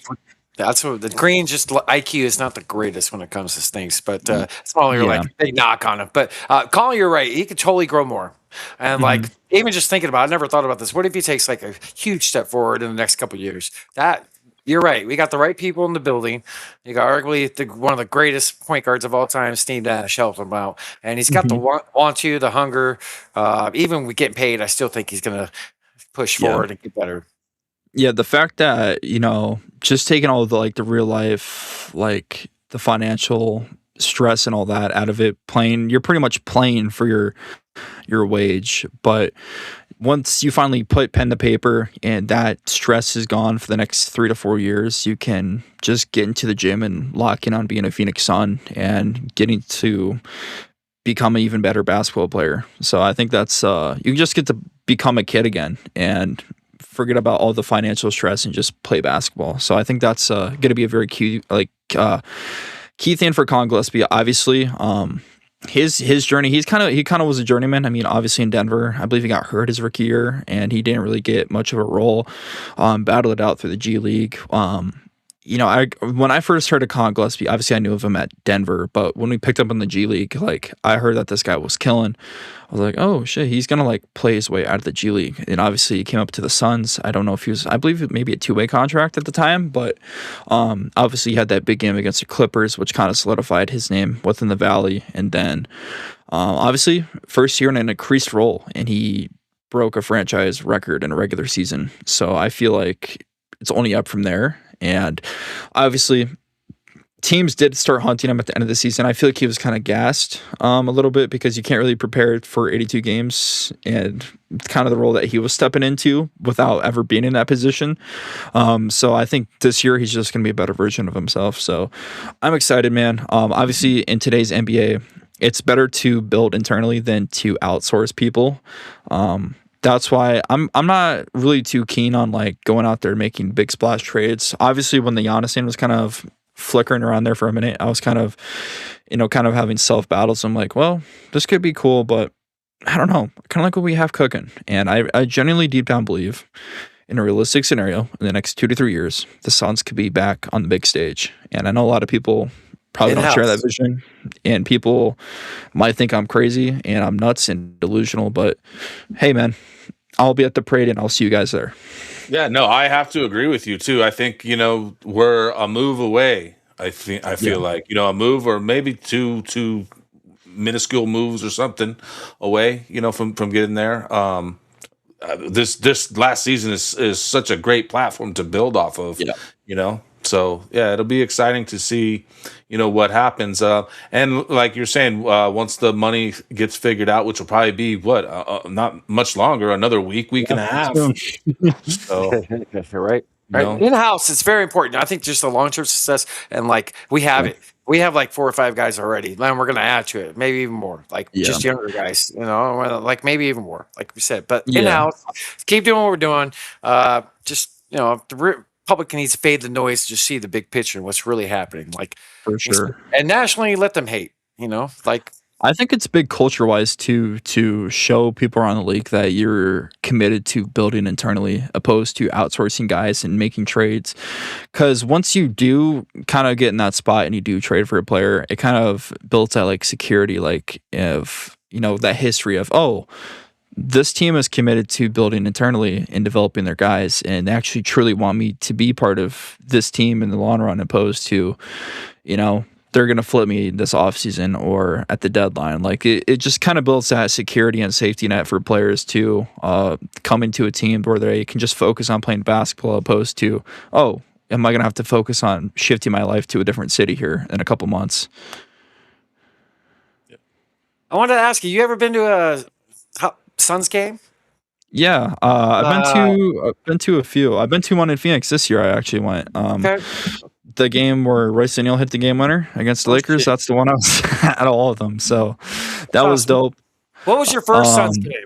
Do you remember that? First Suns game. So that's a crazy story. Well, not really crazy, but well, kind of. But my first game was in 2022.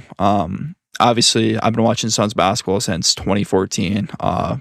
Dragic, Bledsoe, Archie Goodwin, guys like that. Ronnie Price. Like I love those guys a lot.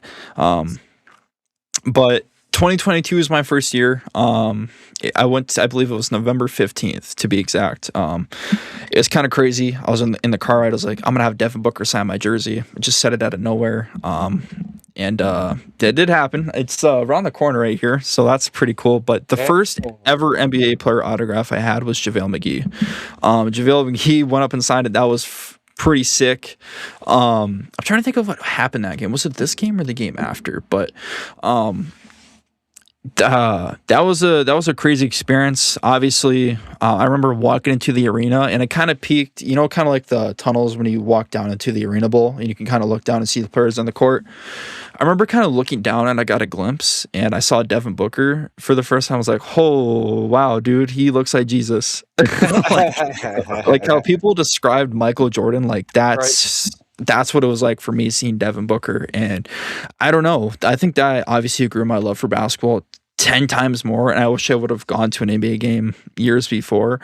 But to see just like how, I don't know, it's just like such a surreal experience. Like if I could go back in a time machine and relive that again, I would love to. But I think the crazier time is the second game I went to.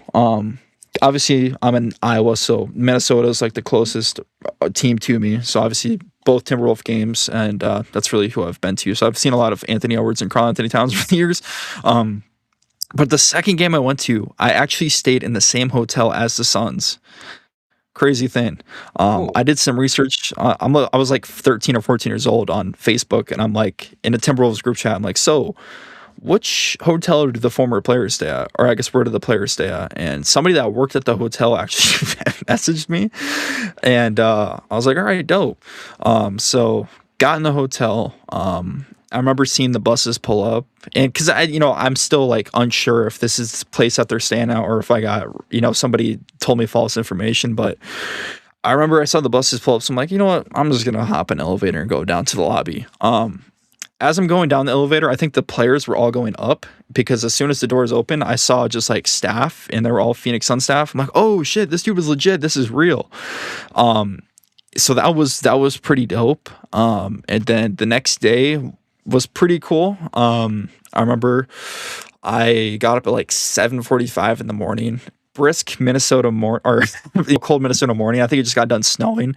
I'm chilling down in the lobby with my Phoenix Suns uniform on. I look like a total stalker, and I hope they didn't think I was weird. I'm sure they probably deal with this at every city they go to. But I remember I was just chilling down in the lobby. I hear the elevator ding.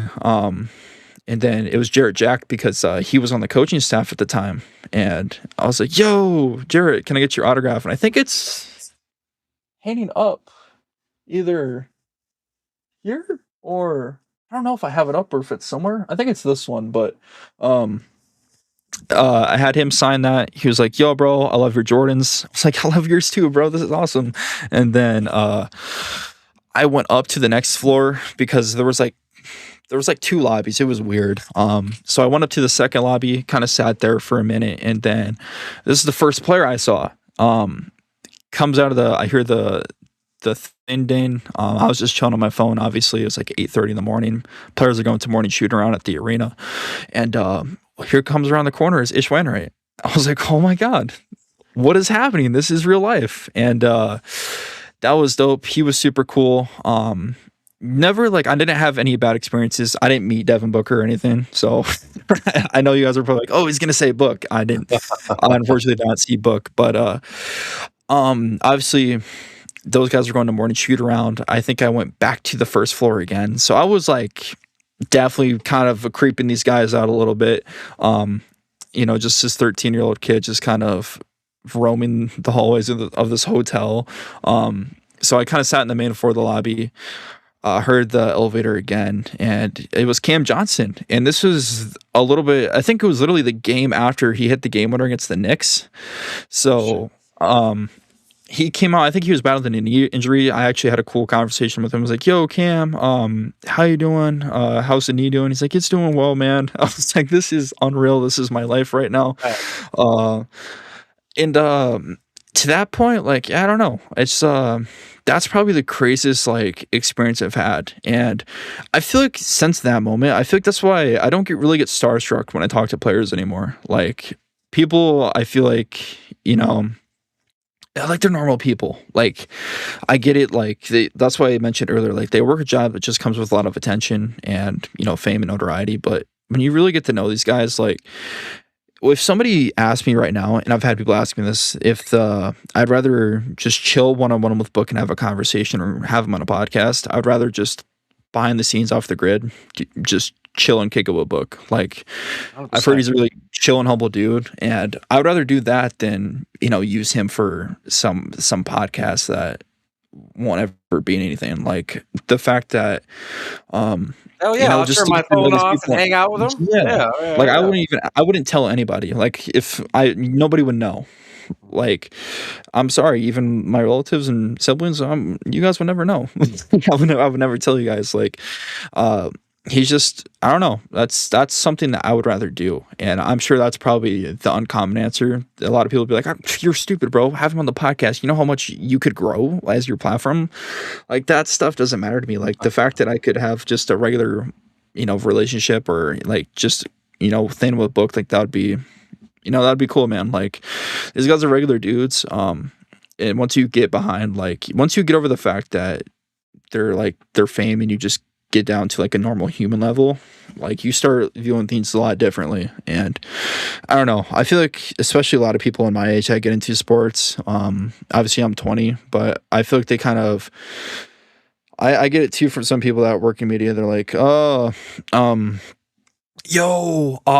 just met so and so, blah blah blah blah blah. Like I'm like, I don't know, man. Like they're normal people to me at the end of the day. I could totally relate to it, man. And it's actually one of the reasons why I started podcasting actually was because, I've grown up around these type of people my whole life. I started out as like a ball boy when I was 14 years old when I started. I was a ball boy for the SUNS. Oh, wow. And then I moved to Las Vegas and I started growing up around the music and the entertainment industry in general. So like on my other podcasts, I talk to a lot of musicians and stuff. Yeah. And it's because of like I've grown up around them ever since I was, in my late teens. And, it's funny because earlier, I just kind of tie back to something you said earlier in the conversation. About people hating, I think it was when you said Devin Booker followed you and you said people were hating on you. And it's so funny. Like I have people legit do podcasts about me and they get people in their comments and they're hating on me because of the guests that I have on my other show. And they try to say that I'm a Freemason and this and that. And I sold my soul and all that. I get a lot of hate from it. It's like, dude, I've just grown up around these dudes. It's not like some of them were my neighbors, just from living in Vegas, or some of them I would see out every night, around town. And I totally know what you mean. Like I think Michael Jordan was the only like player.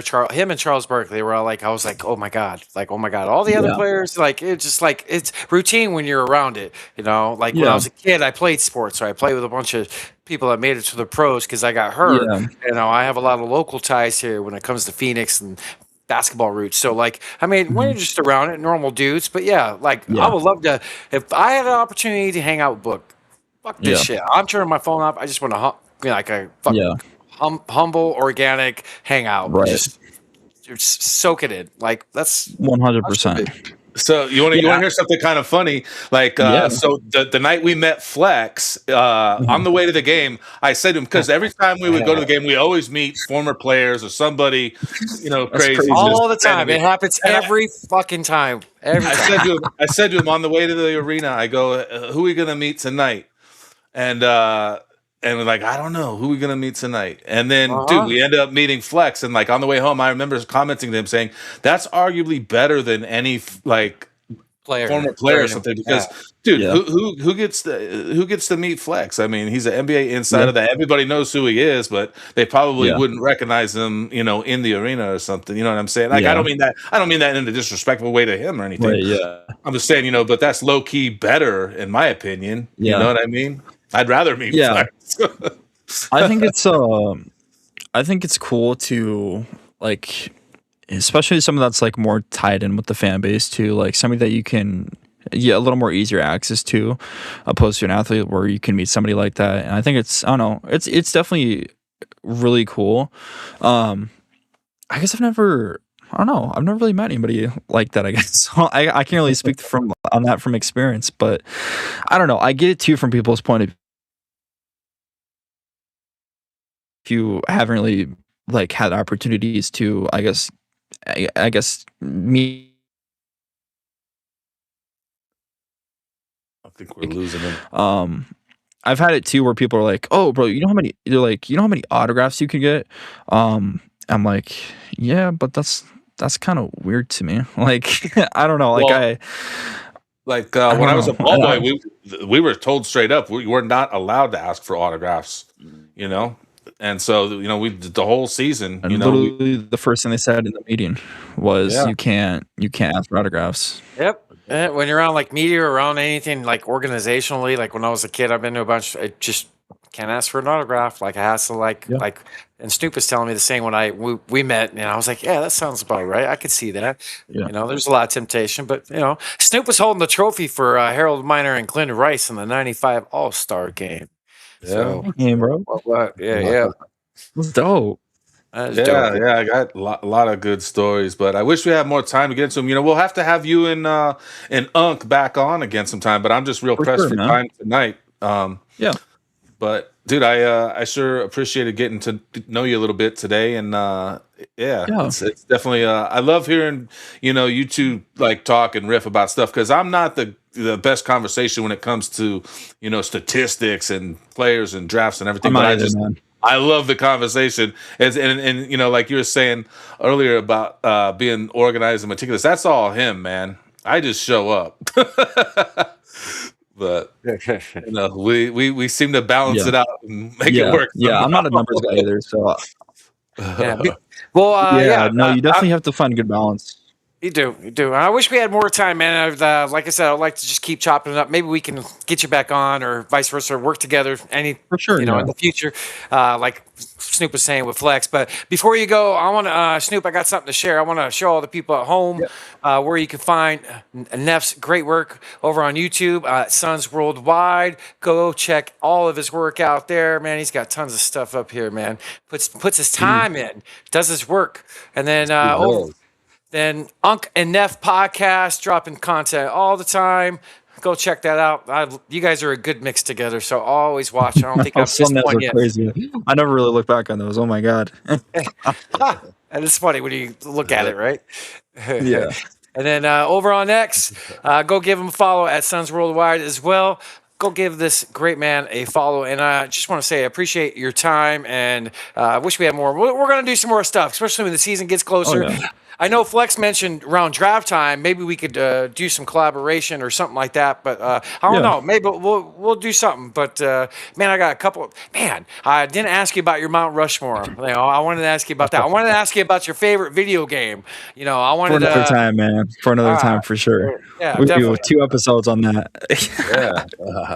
Well, yeah, because did you used to do gaming streams or something, or do you still do like NBA 2K? Yeah, a little bit. Yeah, so. It's kind of funny. So before I even did any of the Sun stuff, I was like doing gaming content like Call of Duty, Fortnite. Like I was doing that stuff before this GTA stuff. I don't think anybody knows that. So this is probably the first time I've ever said that. So you guys got that. But yeah, I still do it here and there. Like I'll get on 2K, I'll play with the homies, and we'll just have a fun organic time. Like I think it's I don't know. I think it's just best, like one of the best things ever in the world when you can just get on the game with the guys and just to escape reality for a little bit. It might sound nerdy, but I don't know, man. It's great, and that's how I've met a lot of people too. Like like in this space too. It's just getting on the game. Like it's a crazy thing. Yeah, that's awesome. Well, go ahead, Heywood. Oh yeah. Well, definitely look forward to meeting more. Give you a lot of support. So this, I think we're gonna show this next Thursday, Snoop. Thursday. So Yep. we'll definitely we'll tag you in it. But appreciate you time being here and a little more work in ahead. And I can't wait for the Suns freaking season, like for real. Yeah, Like it's gonna I be want the all exciting. season to go. We're gonna get great things are coming. We just gotta Yeah. stick to course, and we got great ownership. Freaking Mhm. great leader. So good coach. So we're good to go. And thank you Yeah. so very much for being here. And we Yeah, will no, be thank you back on that guys. stage in a couple of years, like you said. We will be back Oh on yeah. that dance For floor. sure. I love it. Yeah. One more thing. I just want to say thank you guys for inviting me on here. This is like the first time somebody's like reached out and asked me to come on a podcast. So I really do appreciate it, man. It means dude, a lot. you should do I'm- more of them. You're a good podcaster, man. I Yeah. try, man. I do. I try my best. It's I don't know. It's dope. I appreciate you guys thinking I'm interested enough to bring on your show and have a conversation with. So it does mean a lot. And for everybody watching this, give these guys some support, man. Drop a like on this video, subscribe, and just go show some love, man. These guys are great. Genuine guys. Love them a lot. Show a lot of support to me on social media. And yeah, you guys should do the same for them. What comes around goes around. Well, thank you so much, dude. Appreciate you. Cheers. And back to the show. Appreciate you.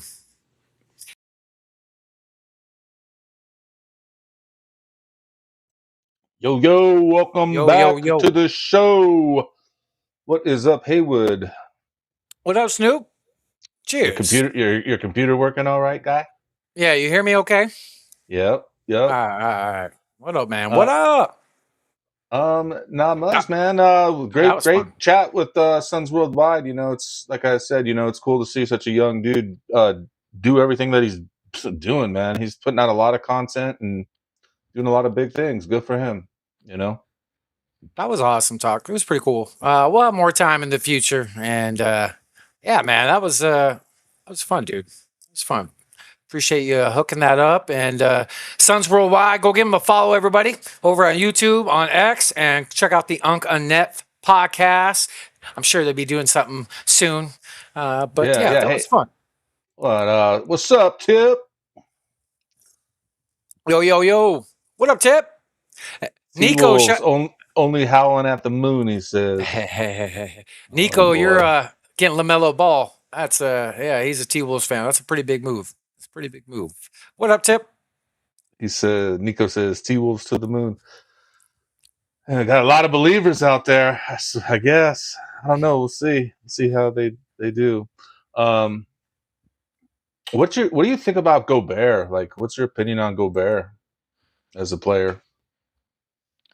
He still could play, still bored. He's not. He's a little bit of a shell of himself. I'm sure Nico could say the same thing. But there's some nights he performs big. He's getting paid massive money. He's won how many defensive players awards? So he's got the pedigree. I don't know. We'll see. I wouldn't be surprised if Minnesota ships when he gets another piece, but we'll see. I don't think they're done. So Nico, big things to come, man. Big things to come. Gobert, Rudy, Mr. Soft is what they call him. Yeah, just every time I think of him, I think of during the right before the pandemic when he was like, "What disease?" He's touched all the microphones, and then he got it like the very next Oh day. yeah, he was like one of the first people. That's right. I forget about that. That's right. Yeah, it was He was one of wild. the right. But yeah, But shout out what, shout out to those guys. Showing us some love. what do you want to talk about first? We got NFL. Are we doing? Well, I got some. We could do. Shoot, why not? Let's dive into NFL. Yeah, Let's let me do that. start out. Let me start out with some NFL. What you got, Snoop? What you got? This I got from the USA Today. Put out an article on Terrion Arnold is facing life in prison for a kidnapping plot. I'm sure you heard about this, right? Mm-hmm. Yeah, multiple felony charges, right? Yeah, Detroit Lions cornerback Terrion Arnold voluntarily surrendered to authorities on June 24th in Florida after facing an arrest warrant in connection with a robbery and kidnapping in Tampa, according to Florida State Attorney's Office in Hillsborough County. So that's pretty wild. He's facing life in prison. So that's pretty crazy. But he joins a list of the what I like to call the all NFL arrest offseason 2026. There's a lot of And them.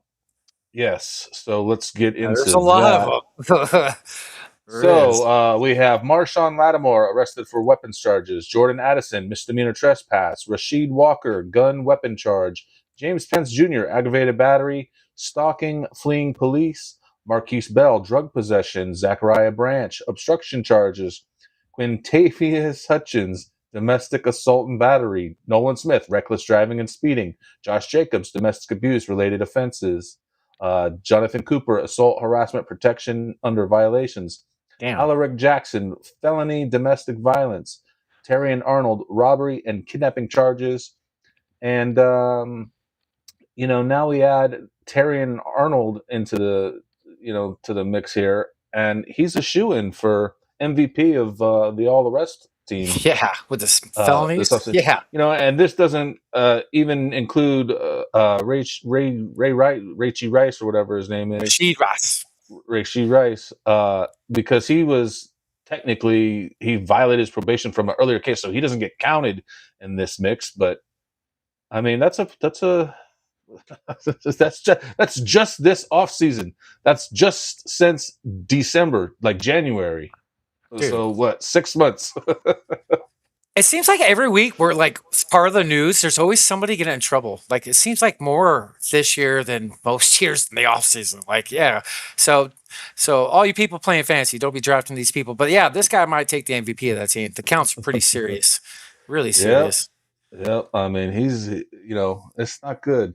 It's the kidnapping charge that makes it really bad in his case. Like that's the one that he's looking at life on.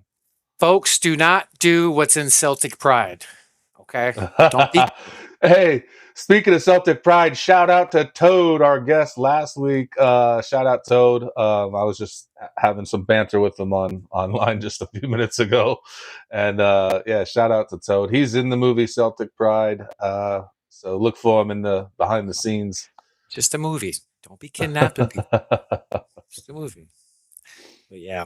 Crazy. Seems like every week there's something on. New people, new player. Hopefully we can get a few weeks without it, man. No black. NFL does not need any more black eyes. Wow. What'd you say? Black eyes. Eyes. Snoop. Wow. 202. Let me clip that. You sound worse than the other podcaster I used to work with. Oh, you're funny. You're funny. 202 clip. This is how we do it live, folks. We have to time clip on the fly. All right. But I got a few Bears things. I don't know if you want to get into those or let me see. I'm looking. We could. I got one. Wait, you know what? No. Hold on. Before we get into Bear stuff, I wanted to bring this to your attention. Just in, NFL is declining to hold a supplemental draft this summer, currently leaving the 2027 draft as the only way for quarterback Brendan Sorsby to enter the NFL. A letter is being sent to Sorsby and to all 32 NFL teams to inform them of the league's decision. The league continues to try and show it has little tolerance for gambling issues.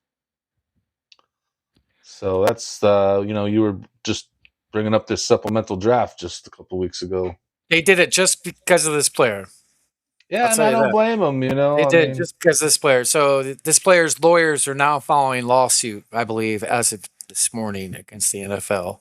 So we'll see how it goes. But yeah, they did it on purpose. I don't blame him either. Yeah, I mean, gotta get your bet game more up, Mr. Sorsley. Man. But anyway, what else you got, Snoop? I think the rest is Bears. I got one thing of Bears, so we can go into your Bears when I get, if you want When I get to it, or right now, Yeah, whatever yeah. you. Yeah. Let's just. I got some news with some signings and some contracts and shit. All right. Well, yeah. Let's just do it all now. Let's just. What you Okay, got?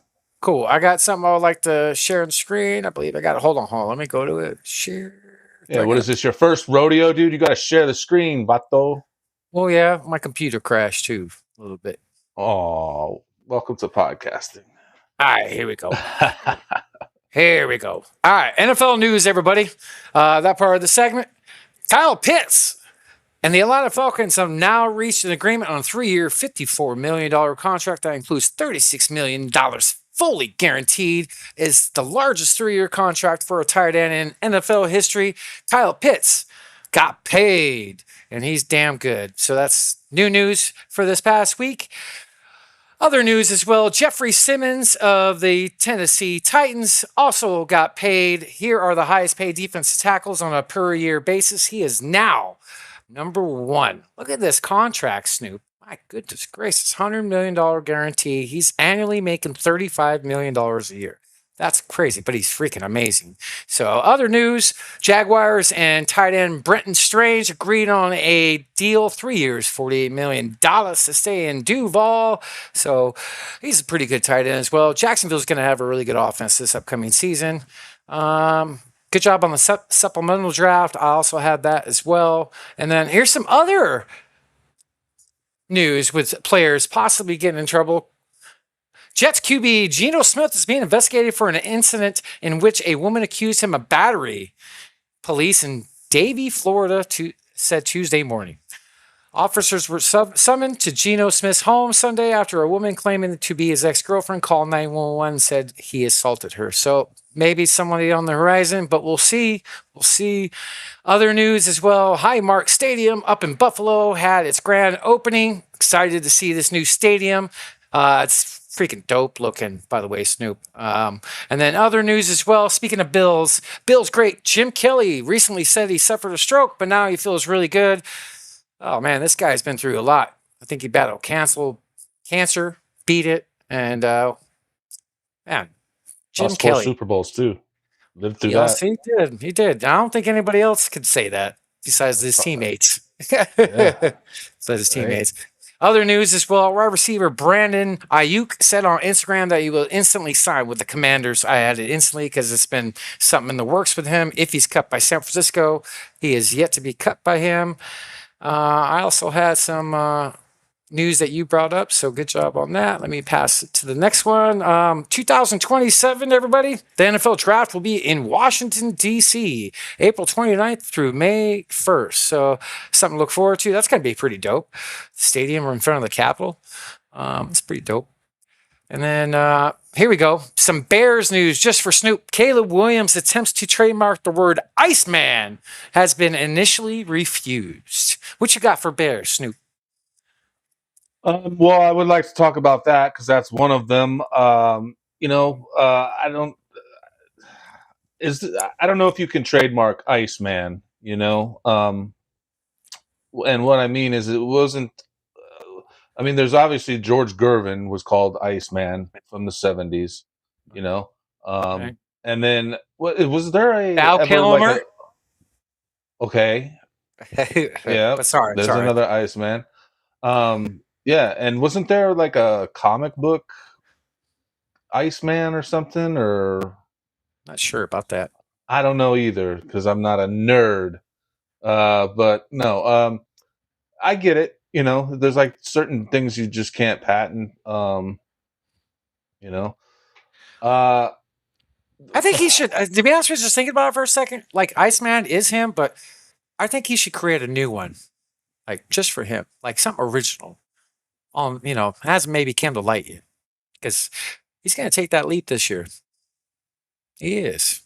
I hope so. I'm looking forward to a great season. Like I'm excited. It's been a long time since I remember feeling genuine excitement for the Bears, and so it feels good. Feels good. Speaking of feel good, this is for the lady fans out there.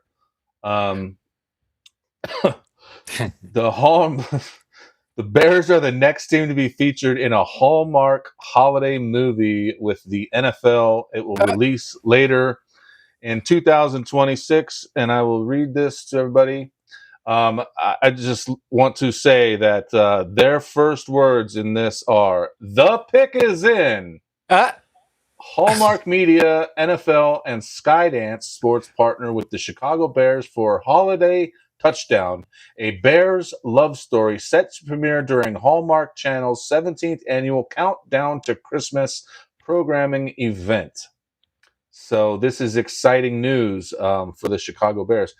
This is the third installment of the hit Holiday Touchdown movie franchise. Follows 2024's Holiday Touchdown, a Chiefs love story, and Holiday Touchdown, a Bills love story in 2025. Both films ranked among the top cable movies of the year in total viewers. Boom. So the Bears are making big moves in the entertainment world. So that's exciting right there in itself. Okay. Hallmark calendar. So I don't have a Hallmark prescription, so I'm going to have to sign up. And oh man, that's fucking cool. Yeah, so that's funny. Also, I would like to highlight. Funny how they said pick is in too. Anyway, yeah, right. That was funny how they did that. So I thought that'd be good. I want to highlight the rookie tight end for the Chicago Bears. His name is Sam Roush, and I have a little video I want to play here of him. Can your rookie tight end do this? We on? All right, you ready? Yeah. Oh, good.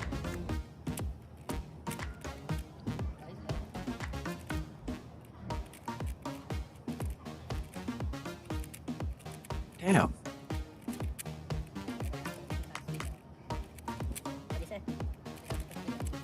Am I going slow? No, this is insane. Actually, to watch this. I'm just kidding, bro.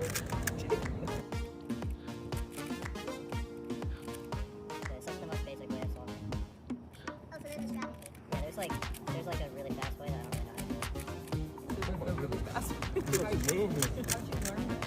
I looked it up on YouTube. Come on, Rook. That's all you got. Come on.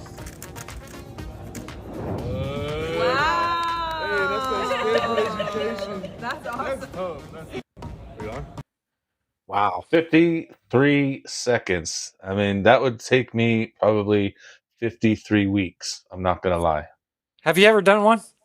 Ever Never. in your life? I've Me either. never figured one out, and I've never been interested enough to try to. I kind of like I've played with them a few times, those Rubik's cubes, and I don't know. It's just too much going on there. Hey man, that's But way faster than I could ever even dream of. Jesus, that's nerd shit. that's nerd shit. He says. Whatever. I think that's all I got. I got maybe a funny basketball video I could show later. What else you got for NFL? Let's see.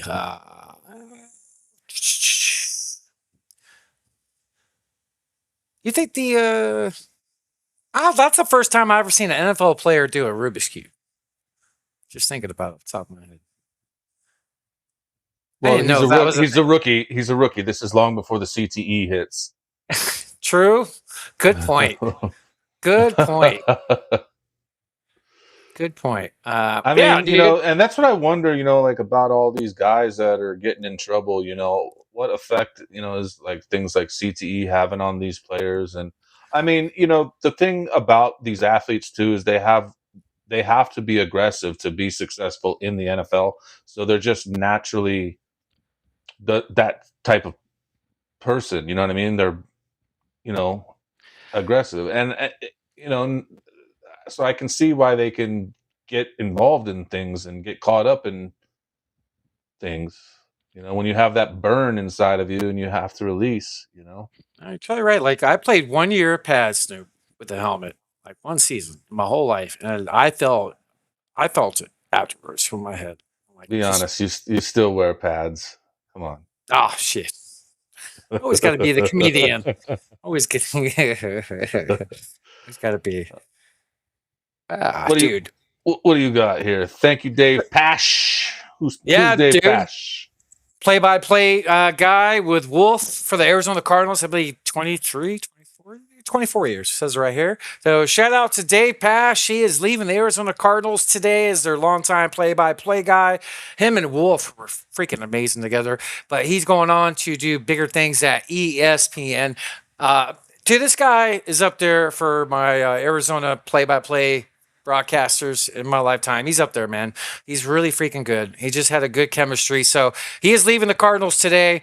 And it breaks my heart that we can't show this, but he had some great play calling during his career as far as announcing some of the biggest plays in Cardinals history. I wish we could play it. We can't, but it's okay. Just shout out to Dave Pash.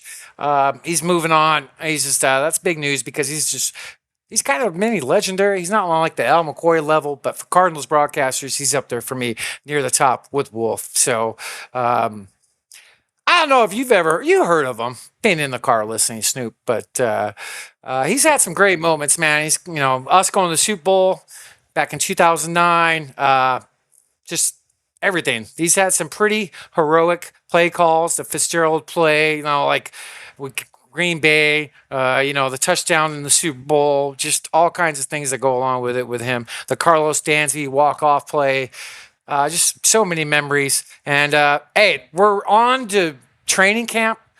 That starts in a few weeks, especially for us down here in Arizona. I believe let me see if I can pull it up here. I got the dates pulled up.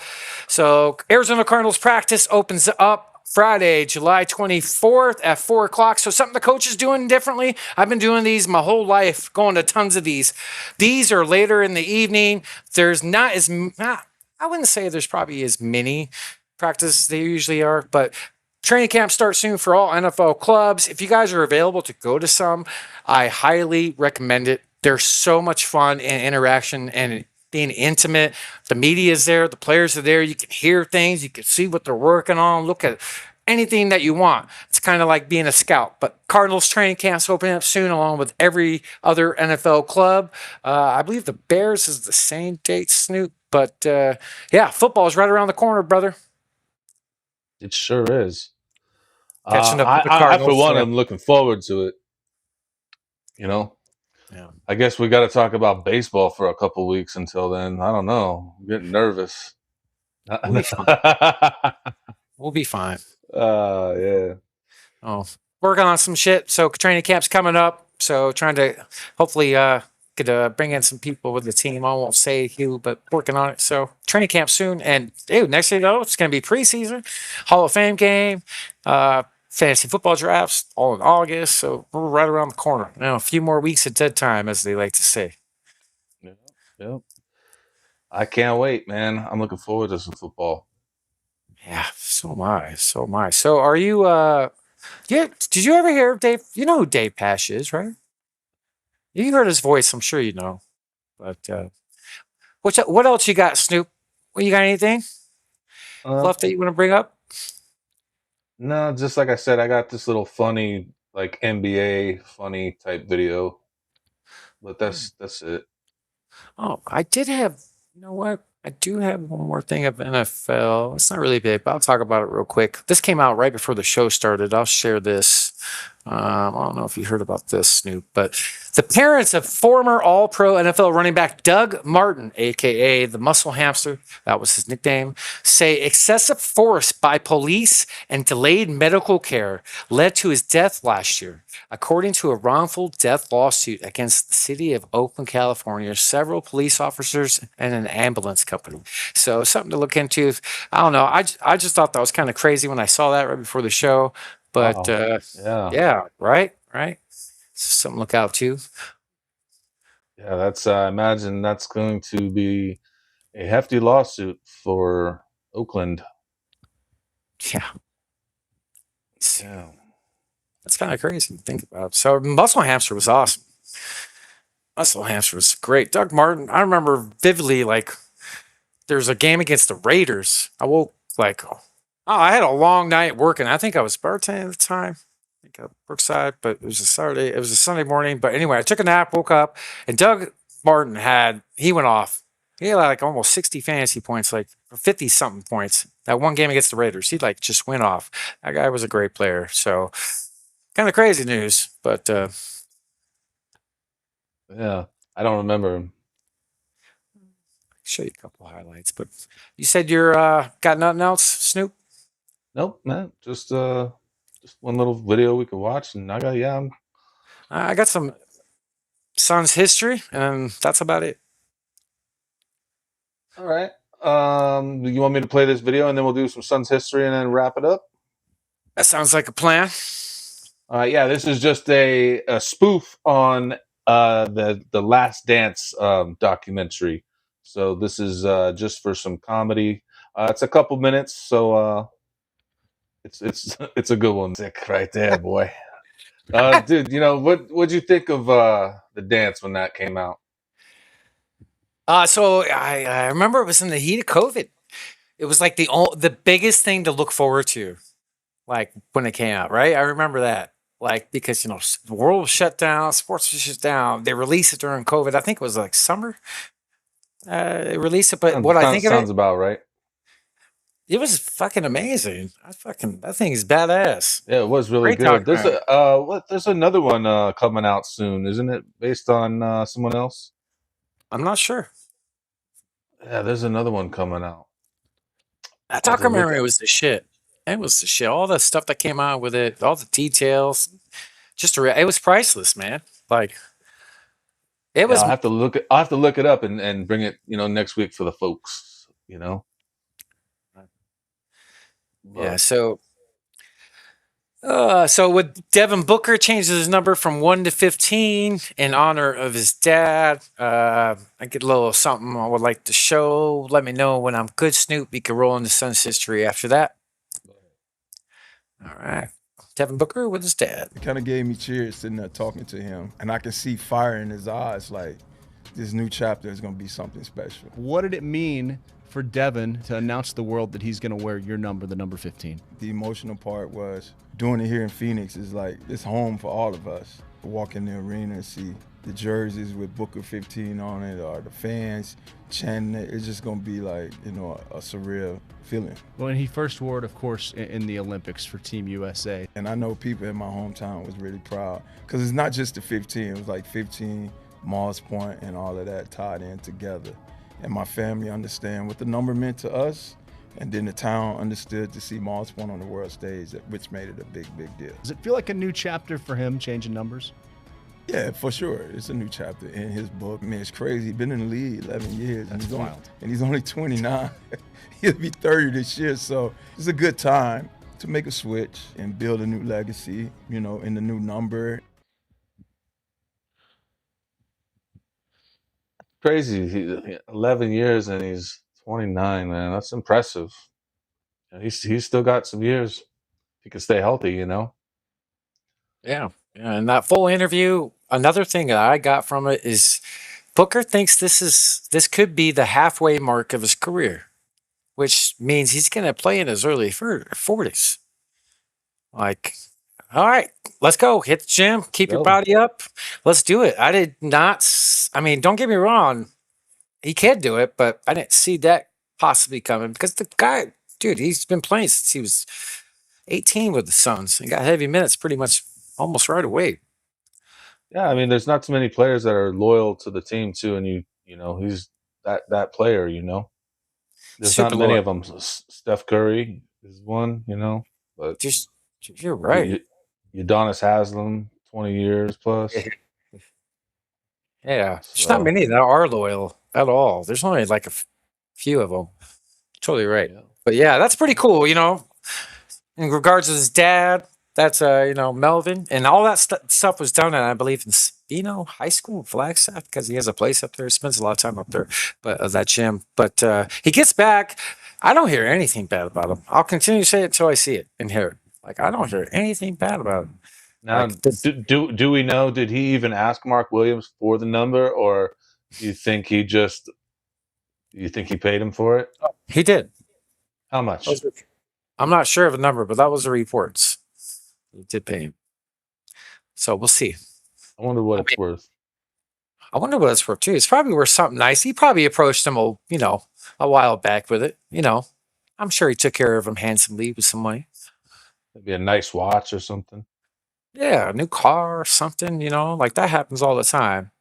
Like I forget which player recently did it. Some player gave up a number. I forget which team, which league, but the guy got a new like $200,000 car from the player. Like, and the player gave it to his wife. Like so. I mean, hey, it's worth it. I mean, can't be asking another legendary player to move their number, but if you're a role player, I could see it come about the right way. You just called Mark Williams a role player? Maybe 12.7, baby. All right. What else you got?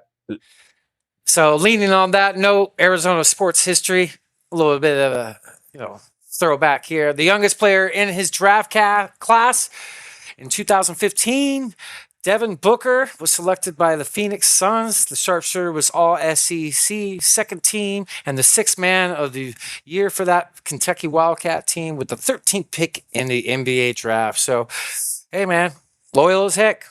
Dude, he might be up there with Fitz, maybe more loyal. Like, just for me here. That's pretty crazy. But that's crazy. He was the sixth man of his college team, Snoop. That's crazy. That's Kentucky. Yeah, wow.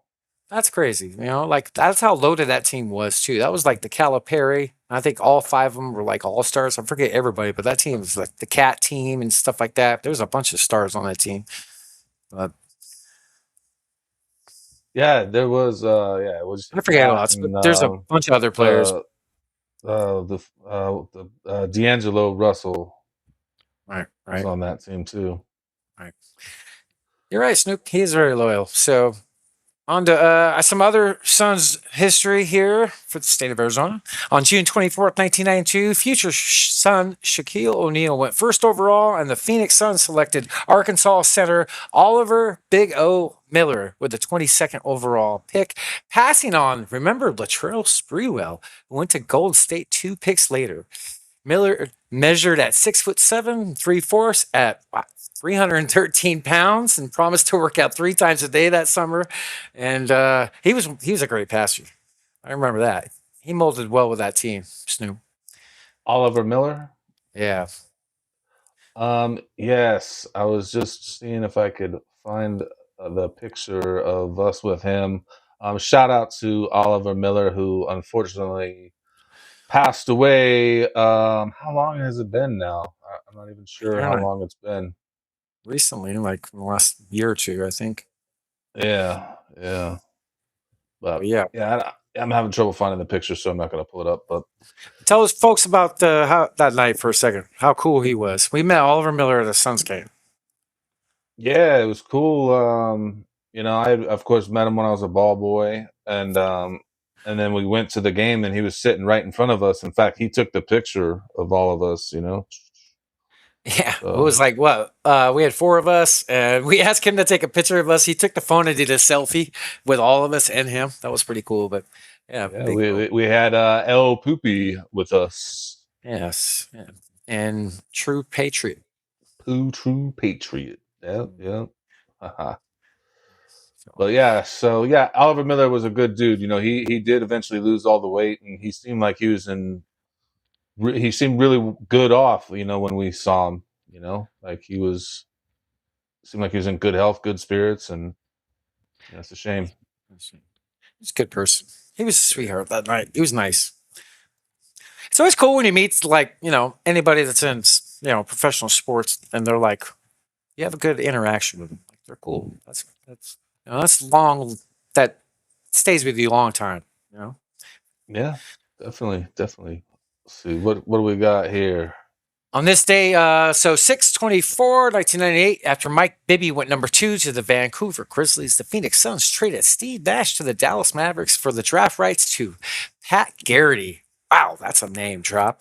Acquired by Dallas with Dirk Nowinski for a tractor trailer. Wow, I remember him too. They're in conditional 1999 first, which was Sean Marion, Martin Mersap, and Bubba Wells. So that was the first time of this 2 times that Nash was traded to and from. So yeah, that's kind of crazy. Legit. a person named Tractor Trailer? Yeah. Robert Tractor Trailer was actually his name. He was like a big power forward out of Michigan. Robert Tractor Wow, Trailer. That was his name. that's Yeah. a name to know. I don't know how I remember that. Jeez But Louise. Shout out to Mike Bibby though. He's a local boy. Went to Shadow Mountain High School, and actually, a good friend of mine grew up with him over there in that neck of the woods. So, shout out to him. arguably the greatest high school basketball player of all time in this state. But maybe our draft pick is. I didn't know he won 4 state championships. That's crazy. Pretty good. So, right. See what else I got. All right.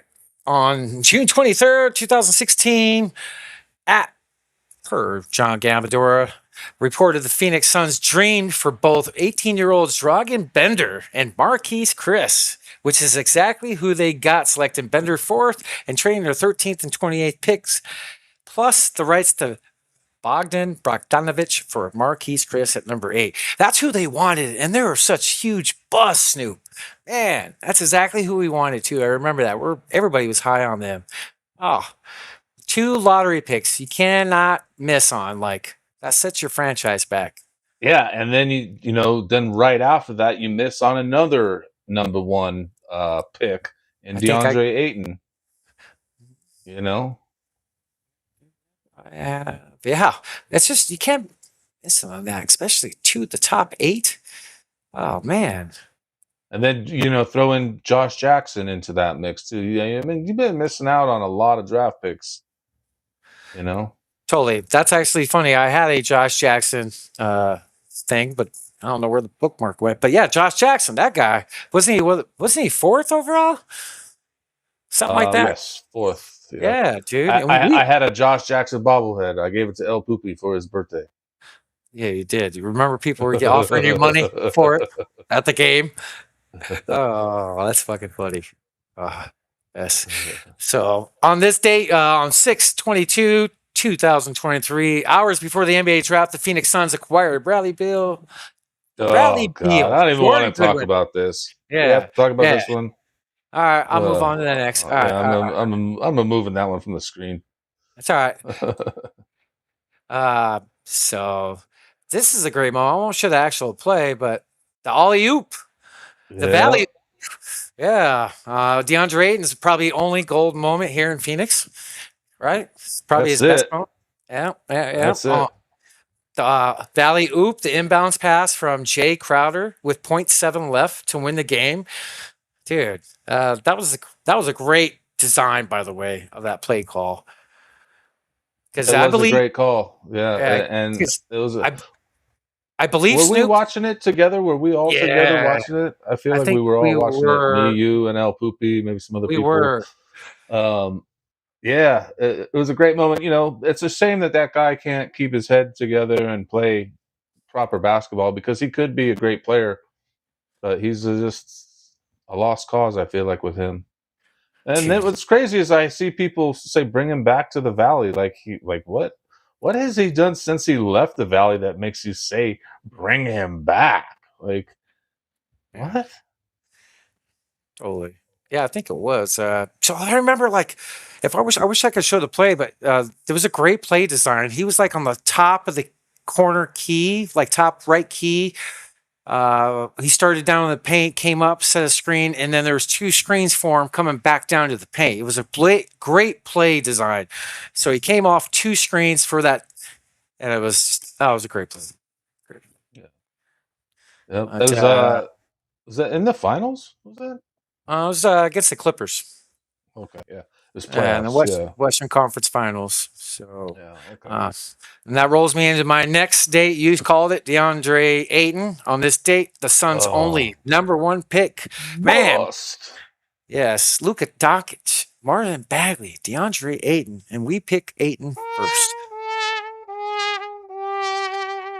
So the GM, what was his name? McDonough, right? So he has a podcast, and I listened to this recently.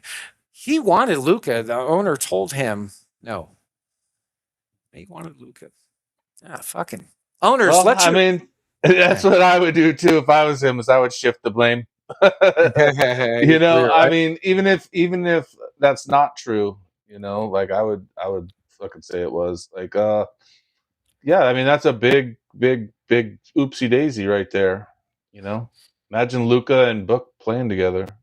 Oh man, totally, dude. We that chunk of our Suns era totally missed on draft picks for quite a while.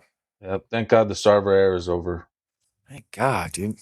So excited. We got somebody we moved up, traded away 3 seconds to move up for this guy. So it's somebody they believe in. It's a local guy.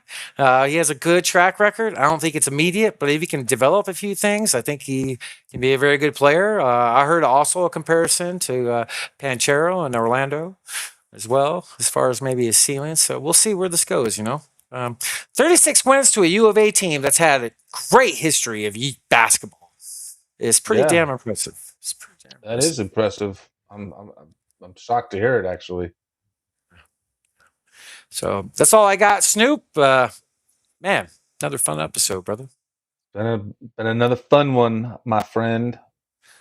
Totally, But- yeah. It's, what you got anything else you want to talk about, or Nope. Just everybody, please like, share, subscribe on all the platforms, the YouTubes, the Rumbles, the Twitters, the phone booth podcast.substack.com, and everywhere in between. We're eventually gonna get our Spotify going here, and there's a lot of new things gonna be coming soon too. So be on the lookout.